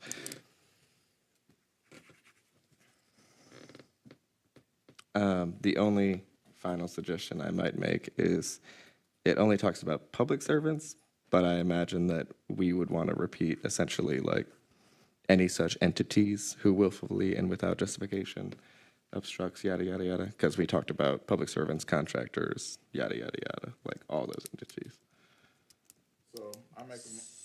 So I make a motion that we table this until Scott can work Okay. out the language. That's fine with me. What can we work out a little? What was that? Well, you said a program, is it programs or program? That's the second sentence. Toward the end. Applicants for Thank you. certification. Okay, sorry. Any city contract or program. I'll assess it and figure out what makes sense. So I'll table this. Yeah, we tabled it, so we have some time. Well, we got to do the motion. I motion to table 7.20. Kermit did. Oh, he did? Yeah. I didn't hear the motion. Yeah, Kermit. You seconded. I seconded? I thought you did. I don't know what I'm doing. Second. Oh, Okay. oh, we need a second. We need a second. Second. Okay, Commissioner Williams put a motion to table it, and then Payne second. So there's been a move and a support to second. Is it B? 7.206, B as in boy. Roll call. Commissioner Stewart, Yeah, yes. Turpin, Williams, Yes. Ibarra, Yes.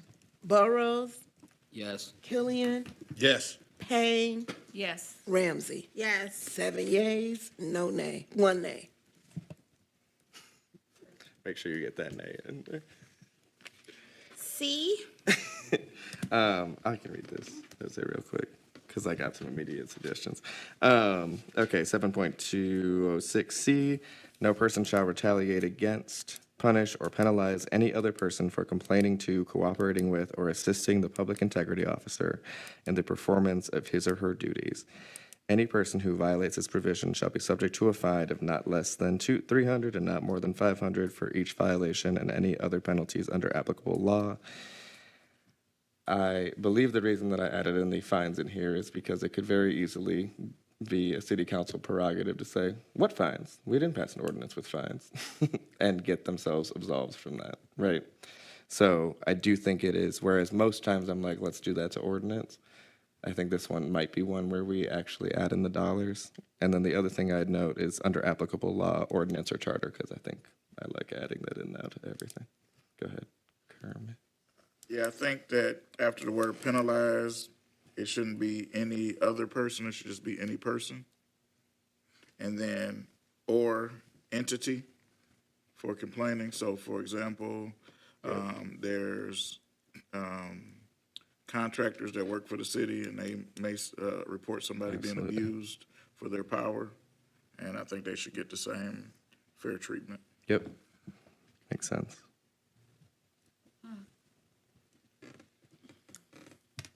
Payne, Question, Mr. Stewart. I use the word whistleblower.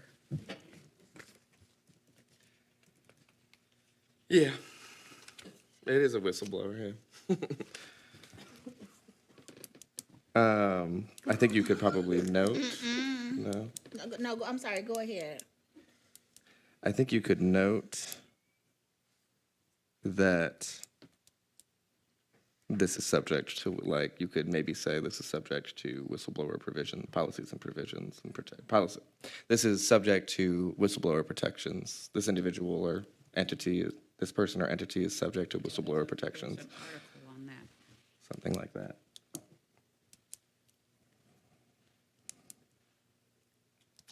Where would you put that?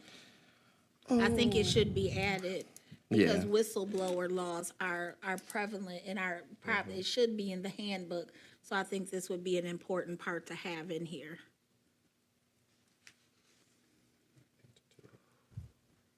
Is it after, is it before any I would do person it at to? the very end. Okay.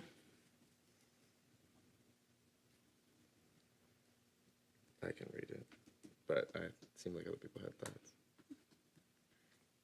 Norbert, I'm sorry, Commissioner Burrows? I just have a question about the fines, the amount of fines, like where you come up with those numbers, and time changes, inflation and stuff like that, so the fines may need to change too, like, you know what I'm saying? I don't know if we'll do an amendment years later, but, you know, Yep. as time go on, you know, the fines could be more. So I don't want to just be stuck with just saying 3 to 5. I mean, I don't know exactly what Right. what I would put, but times change, and you know, 15 years from now, just $300. That's Could be not different. enough to deter me from doing illegal stuff. Yeah. Go ahead, Kermit. I think we could say that the fine should be set by the Board of Ethics Yes, thank you. and That's a give them great some more idea. power.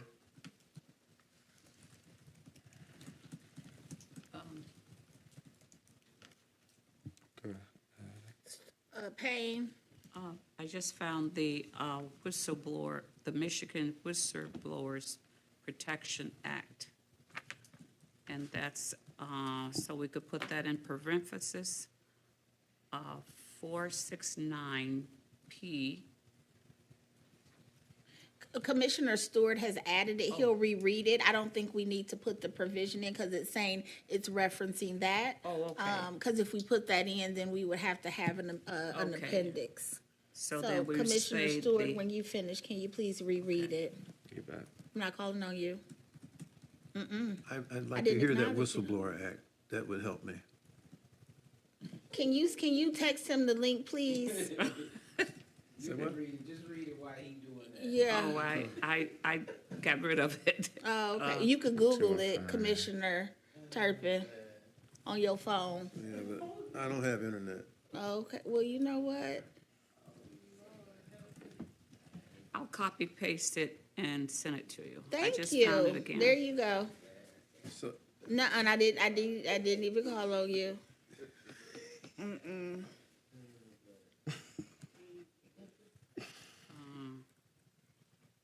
Here you go.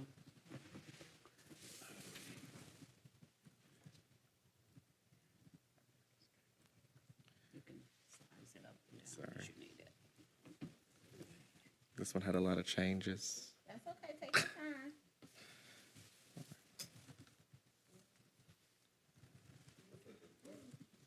Take your time, you typing. You typing and helping? Okay. Sorry, thank you for the patience. We got all the papers. Okay, People don't even be coming on time. including me. Lols. Okay, all right, I have an updated provision. No person shall, 7.206C, no person shall retaliate against, punish, or penalize any person or entity for complaining to, cooperating with, or assisting the public integrity officer in the performance of his or her duties. Any person that violates this provision shall be subject to a fine outlined in rules and procedures by the Board of Ethics for each violation and any other penalties under applicable law, ordinance, or this charter. Sorry, I'm talking fast. The person or entity is subject to whistleblower protections as provided by law.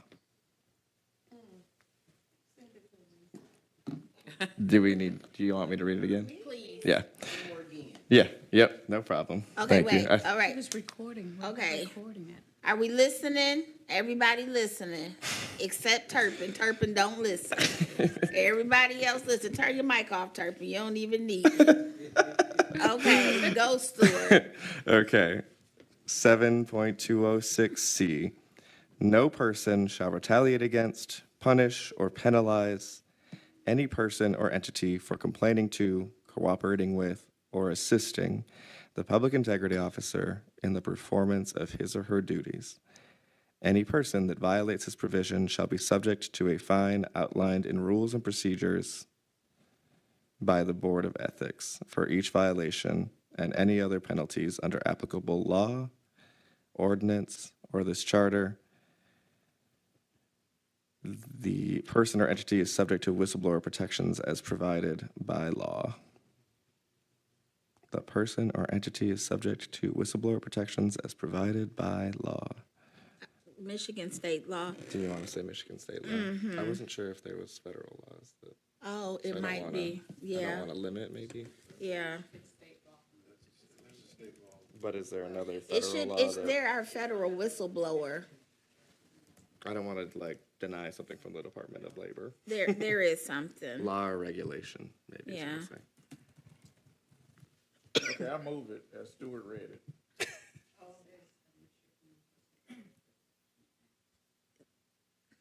So the federal is the Whistleblower Protection Act, and that's the federal, so federal supersedes state.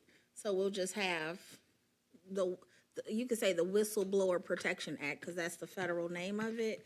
And it says the same thing. I'm gonna send this to you too, Turpin. No, I'm gonna send it to you. Text it to you right now. Support.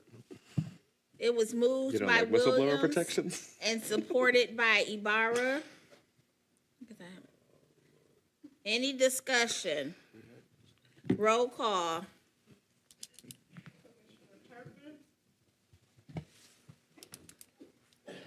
Bless you.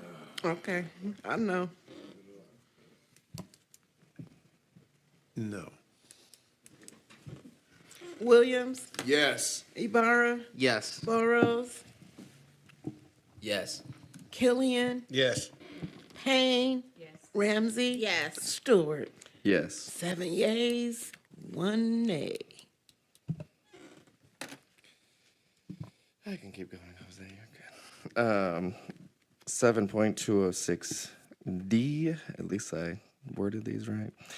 Subject to any applicable state law, all investigative files of the Office of Public Integrity shall be confidential and shall not be divulged to any person or agency except to the United States Attorney, the Michigan Attorney General, or Oakland County Prosecutor's Office, or as otherwise provided in this charter. Any discussion? Any discussion? Is there a motion? I might have, sorry. Just thinking about it. I didn't motion.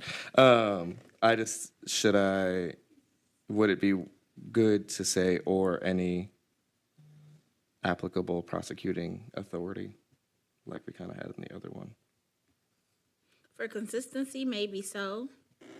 But I'm like, who would that other authority be? Well, I think about like a court, like, I don't know, right? Well, I mean, no court is not gonna just be like, we want to do something unless the prosecutor, Yeah. or, I mean, the city attorney. Can I make a friendly amendment? Yeah, please. Just say otherwise provided in this charter or other applicable law. And that way, that will cover all of that. As So otherwise maybe change. provided in this charter or other applicable law. Period, at the end. Because that's what we have in the paragraph before. Okay. Could I take out the top part? What's the top part? Subject to any applicable state law. Yes. I like it better at the end. So I will read. Any other thoughts or questions on this one? You gonna reread it? Yeah, I can. Okay. All investigative files of the Office of Public Integrity shall be confidential and shall not be divulged to any person or agency except to the United States Attorney, the Michigan Attorney General, or Oakland County Prosecutor's Office, or as otherwise provided in this charter or other applicable law. Ordinance, yeah, okay, no, just law. Move. It's been moved by Williams and supported by who, Burrows? Killian. Killian. Roll call. Commissioner Williams, Yes. Ibarra, Yes. Burrows, Killian, Yes. Payne, Ramsey, Yes. Stewart, Yes. Turpin. No. 7 yeas, no, 1 nay.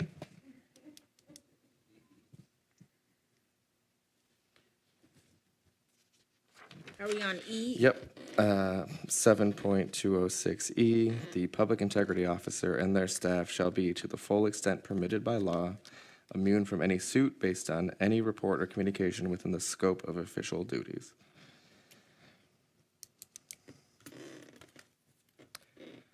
As a note on this, there's immunity in many things in which people do across. It is important to not have this person be embroiled in frivolous lawsuits based on them doing their job. So if they investigate somebody, now there's protection still below, so I'll note that for the actual people. So this is meant, like, I will be honest, to Turpin's point, if you don't have an immunity provision, there is no one who will take this position, right? Because if you open it up to where they are open to any lawsuit that someone brings, even if it's just because they're mad, right? Think about, there were a lot of lawsuits in the last one that were also not necessarily good, right? Like not necessary against certain members and all that. That's really what this is protecting against. I'll note again in the last section, you'll see C of the last section. We don't need to go through it at the second, but every report or thing that they do must take into account the other person that it's being accused. Nothing can be opened or reported or whatever until the person has the opportunity to respond, and yada, yada, yada. So there's a lot. That's the provision that I want to make sure is it's noted for the people who are being accused or whatever, that they have the opportunity to respond, the opportunity to be talked to. Nothing can be reported until they have that opportunity. So I know there are concerns around immunity, but I do think, yeah. I don't have any concerns because the language has within The scope of their official scope of duties. So anything outside of that scope of duties, then Right. they're no longer immune. Yep.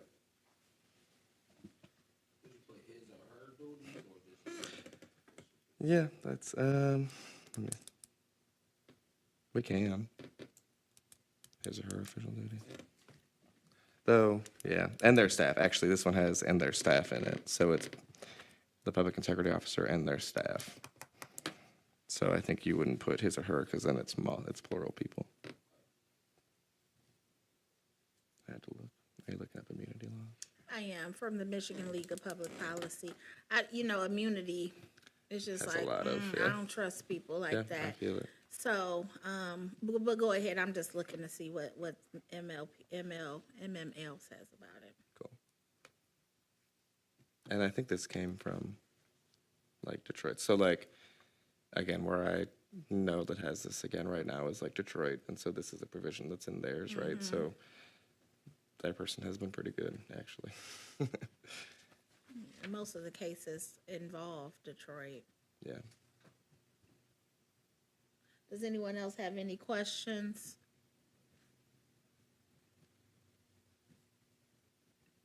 All right, is there a move? So moved. Support. It's been moved by Stewart and supported by Ibarra. Roll call. Commissioner Ibarra, Yes. Burrows, Yes. Killian, No. Payne, Yes. Ramsey, No. Stewart, Yes. Turpin, Williams. Yes. Okay, 5 yeas, 3 nays.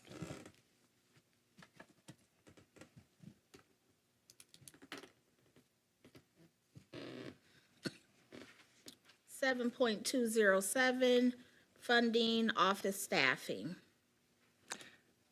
The budget of the Office of the Inspector General shall be separate from the budgets of other city agencies, and the City Council shall annually appropriate funds sufficient to enable the Office of Public Integrity to fulfill its duties and responsibilities as outlined in this charter.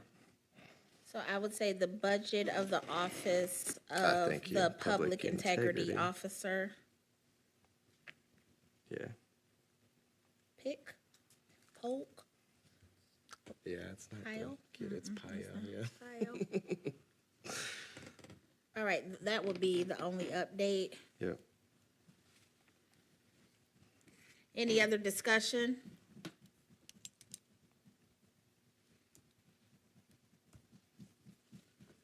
I think maybe we should have it set by the local compensation commission instead of the city council, because what is sufficient It is, in yeah. order to do your duty? If they get mad at the public integrity officer, they can set that at whatever to strip it. So I'm just trying to figure out what that entity would be in order. So I know we do that, like, so this is language, right, that we use in other areas. So I'm curious, because like, what's the, I can't remember. There's a couple other areas where I think we have this similar provision. Right, but this is the only area that doesn't answer to either one. That's The true. reason that Yep. other sense. budgets work is because there has to be a give and a take. So Yep. even the mayor's office needs the council to pass resolutions or ordinances or the budget in order to do something. Yep. And the city also, and the council also needs the mayor to actually operate the city and for the city to go. And so they can't just zero out those budgets. But where they may feel that they don't need the public integrity officer, they could just zero out that budget or make it at $1, and they would say that's sufficient to do your job. That is true. I guess this is the one area where it would probably go to a lawsuit, right? It'd be filed and that, But who would file it, and then if you don't have any money for we don't an have any attorney, money. True. you can't do anything, you'll be in the boat that we were in as city council. Right. So that's why I'm saying it needs Yeah. to be. Is the local officer's compensation? Yeah, I guess that is. I mean, Maybe I'm just it's. saying that's a board already, they don't do anything except for set to, and I'm not minimizing that wasn't what they shade, do, but what I'm saying is they just really meet and set the scale for the mayor and the city council, and that's it, where they could Yeah, do so that makes much sense. more. I also was thinking, since this is meant to be oversight also by the Board of Ethics, you could have it be passed by the local officer's compensation and approved by the Board of Ethics, perhaps? Is there something, like the budget is passed for this office by the, I don't know, is there something in that way that we can add the Board of Ethics in? I mean, we could, but I mean, I feel like they're part of that budget, though. The Board of Ethics would be part of the budget that would be approved. So I'm just trying to figure out what entity Yep, would makes be able to sense. do that, that would be impartial in creating the salary for that office. Makes sense.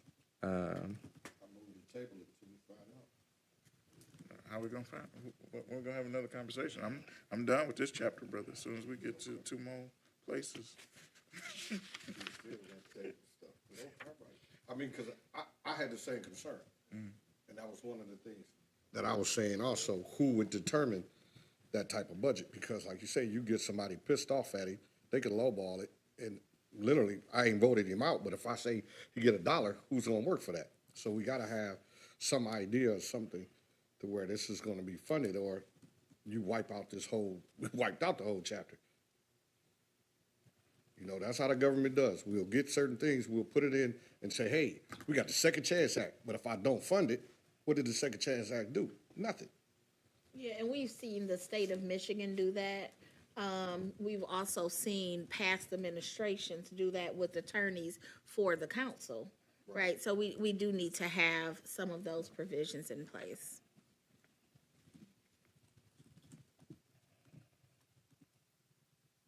We can table it right now, that's fine. Is I motion there- to table the 7.207 until I table that. There's been a move to table. Second, moved by Stewart, second by Killian. Roll call. Commissioner Burrows. Killian, Yes. Payne, Yes. Ramsey, Yes. Stewart, Yes. Turpin. Williams. Yes. Ibarra. Yes. 8 yeas, no nays. 7.208, reporting and transparency, consultation required. Ibarra. 7.208A.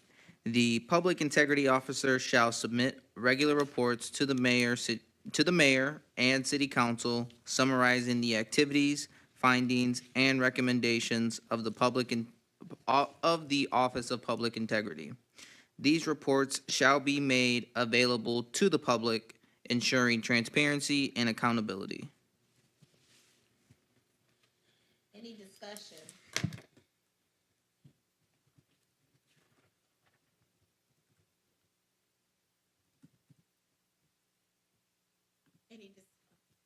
Any discussion? Burrows? Do the reports, should they go to the, Board of Ethics?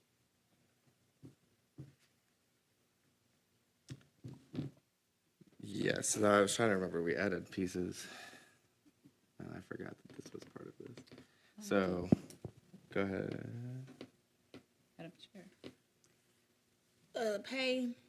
I like that, going to the Board of Ethics in order to disseminate that transparency to the public, rather than a report going to the public.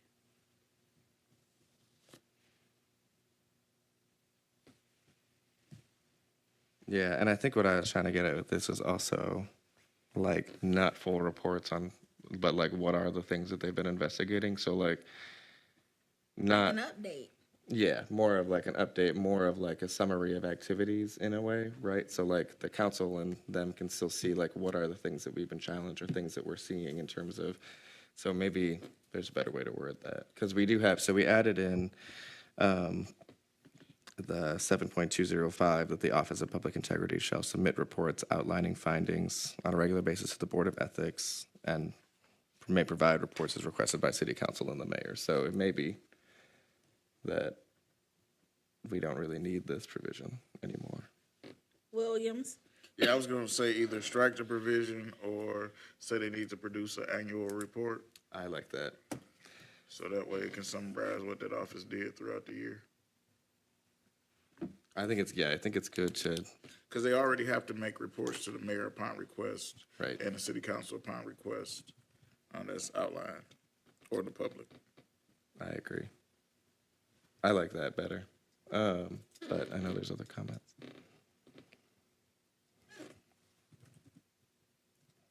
Other comments?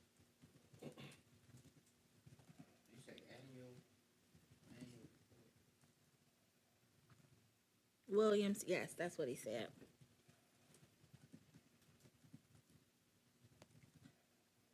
Commissioner Williams, can you read it based on what your update was? 7.208, reporting transparency, consultations required. The public integrity officer shall submit an annual report to the mayor and city council and citizens of Pontiac, summarizing the activities, findings, and recommendations of the the Office of Public Integrity. These reports should be made available to the public, ensuring transparency and accountability with proper redactions.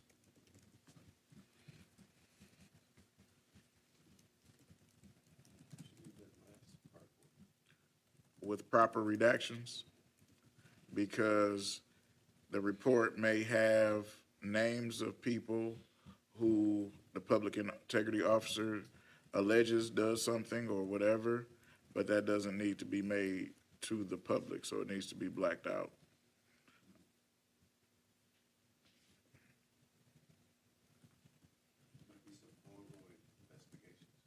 All of the above, or it may just be found out that that was there, but it doesn't rise to the level of basically saying that's that person. So somebody may have used a city credit card in the wrong way for $50, and that's a finding of the report, but putting their name in the report would do more damage than the entity should be required to do, and cost the city some additional money. Burrows? Are you referring to the name of the person who did it?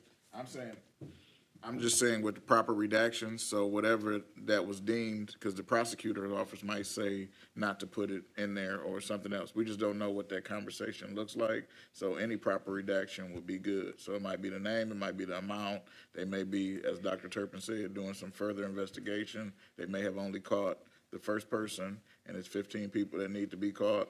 And so you don't want to tip them off by having the report out. It's just a myriad of things that you can do, and so that way it will protect the city. Because if I ask you for a report and you're not able to redact, then that means everything is public and everything is subject to FOIA, and that means that all that information can be out in the general public. Social Security numbers and everything. Any further discussion?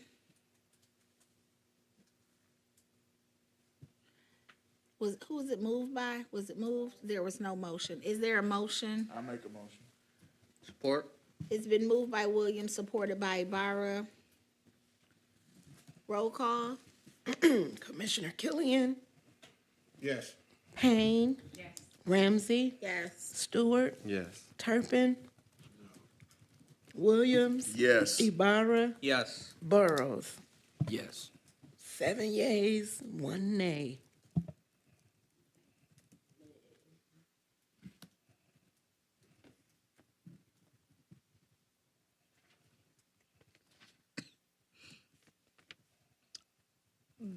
Seven 7.208B as in boy.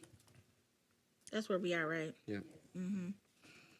Where there exists a conflict of interest between the public integrity officer and another branch of city government, the public integrity officer has the authority to retain necessary consultative services, including but not limited to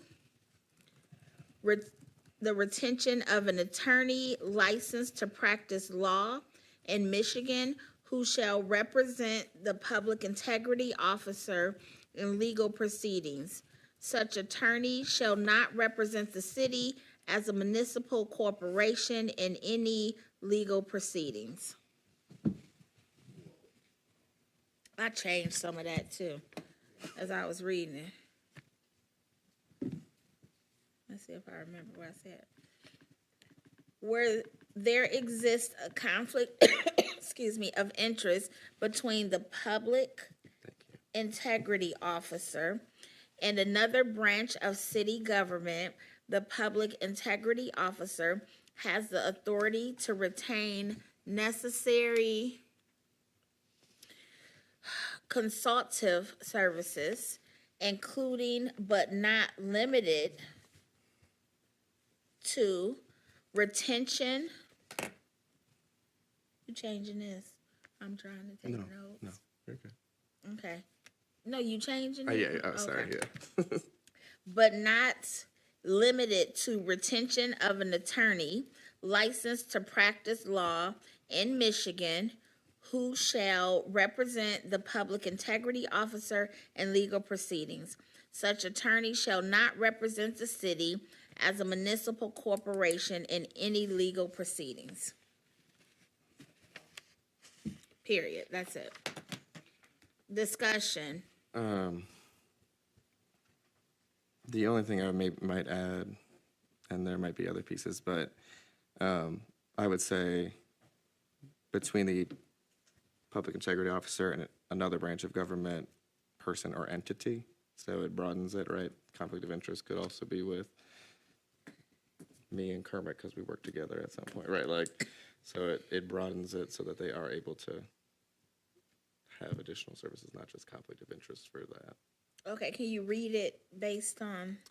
I can, but Okay. I also know that others had comments, so. Okay. Payne and then Killian.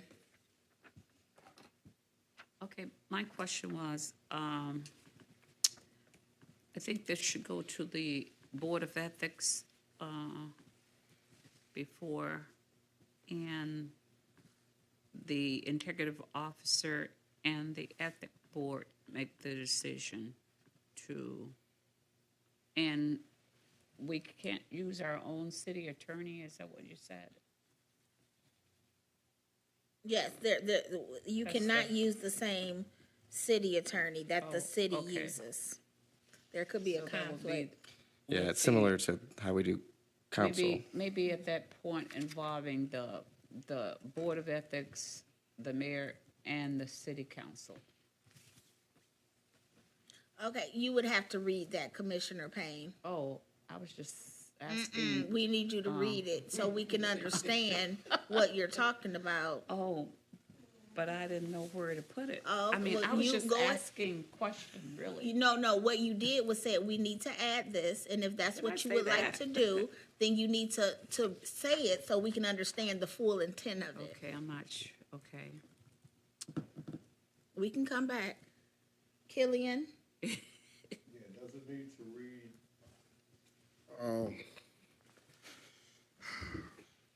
Is the public integrity officer alone in this office? Because if it's an entity, then we need to put office. Because if it's a conflict between that officer or that office, he can remove himself, but you would have to have legal terms of, you can't say the officer. Because you wouldn't be removing them even in office. So you would have to say if he has to get, that office has to get separate counsel. Not the officer itself. Yeah, I'm wondering,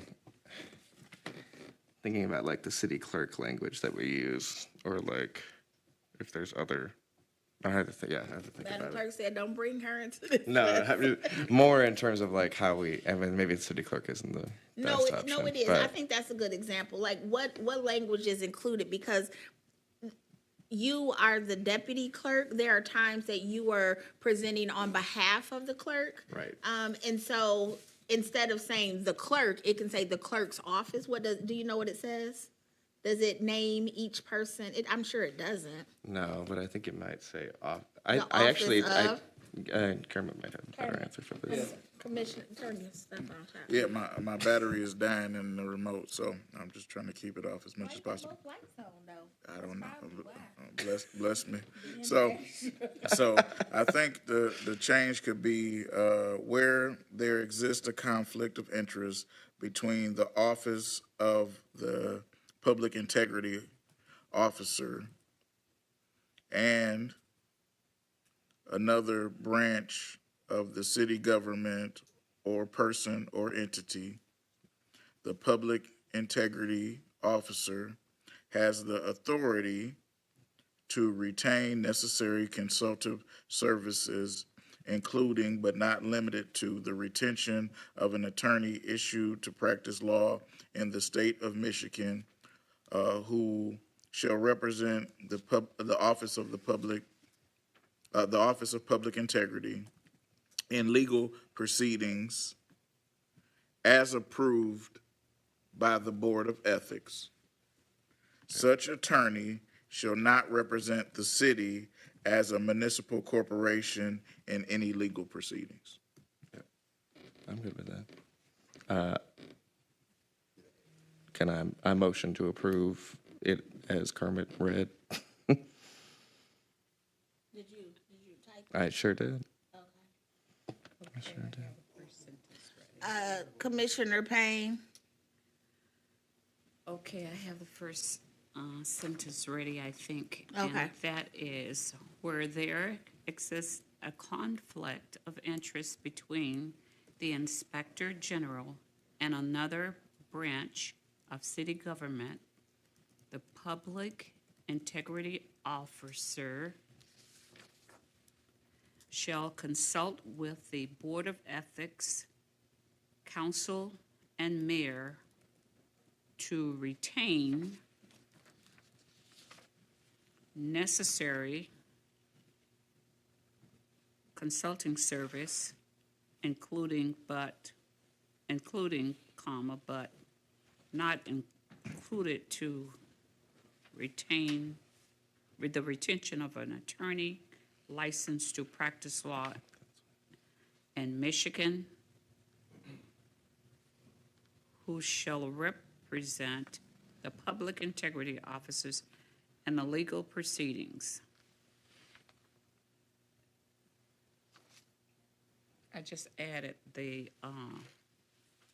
instead of giving him all of that authority, or he or her or she, all of that authority.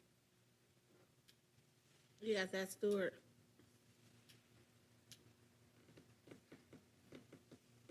Yeah. Okay. I would like to, I think that I make a motion on my language.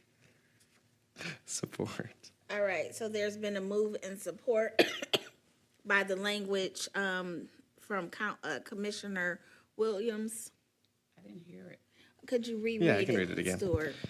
Where there exists a conflict of interest between the office of the public integrity officer, another branch of city government, person, or entity, the public integrity officer has the authority to retain necessary consultative services, including but not limited to retention of an attorney licensed to practice law in Michigan, who shall represent the office of public integrity in legal proceedings as approved by the Board of Ethics. Such attorney shall not represent the city as a municipal corporation in any legal proceedings. All right, there's been a move and support. Question? Moved by Williams, supported by Stewart. Discussion, Payne. I guess I'm concerned about that coming when it says, did you say consult with the ethics or? As approved. I'm sorry. As approved by the Ethics Approved Board. by the ethics. I would want that at the beginning rather than down at the end, just in case. I mean, So- it seems like you should state the, There's been a move in support to vote on it, Commissioner okay. Payne. If Oh, if okay. it's voted down, then we can revisit the wording. okay. All right, roll call, please. Commissioner Killian, Yes. Payne, No, Ramsey, Yes. Stewart, Yes. Turpin, Yes. what? Williams, Yes. Ibarra, Yes. Burrows, Yes.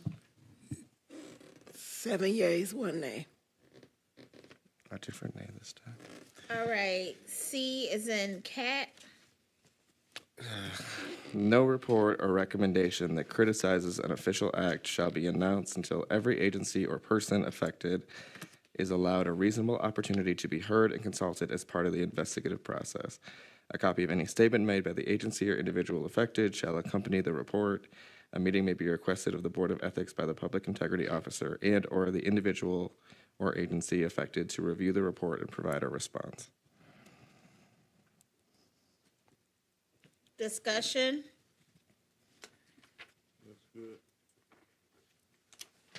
Discussion.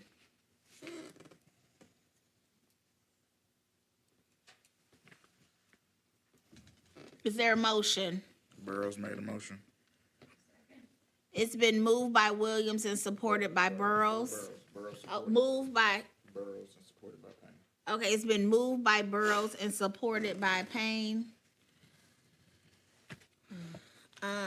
What's what I'm looking for? Roll call. Roll call.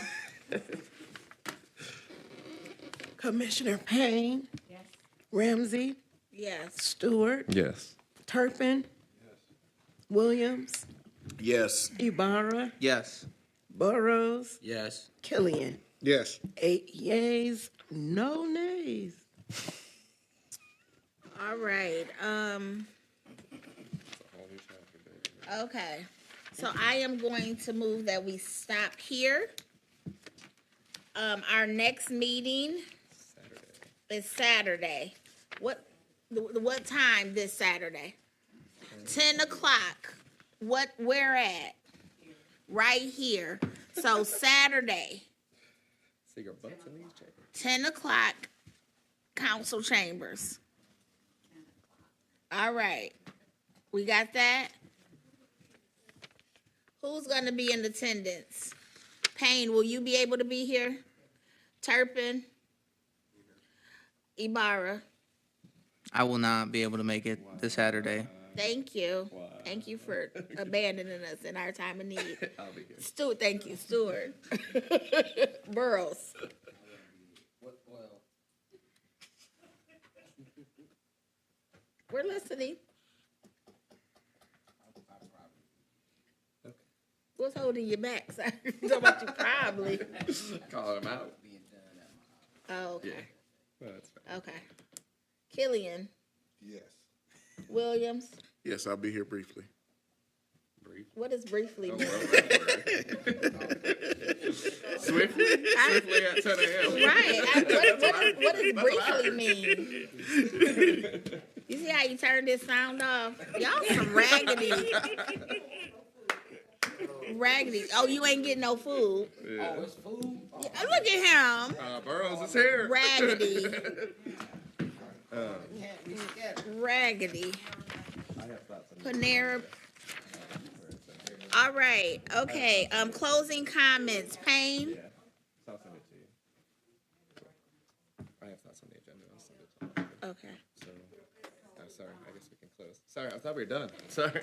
Closing comments. Payne. I would just like to thank everyone for their dedication in coming out tonight in the snow, and also a special thank you to Commissioner Stewart for taking the initiative and time to draft an insert of a revision of the charter.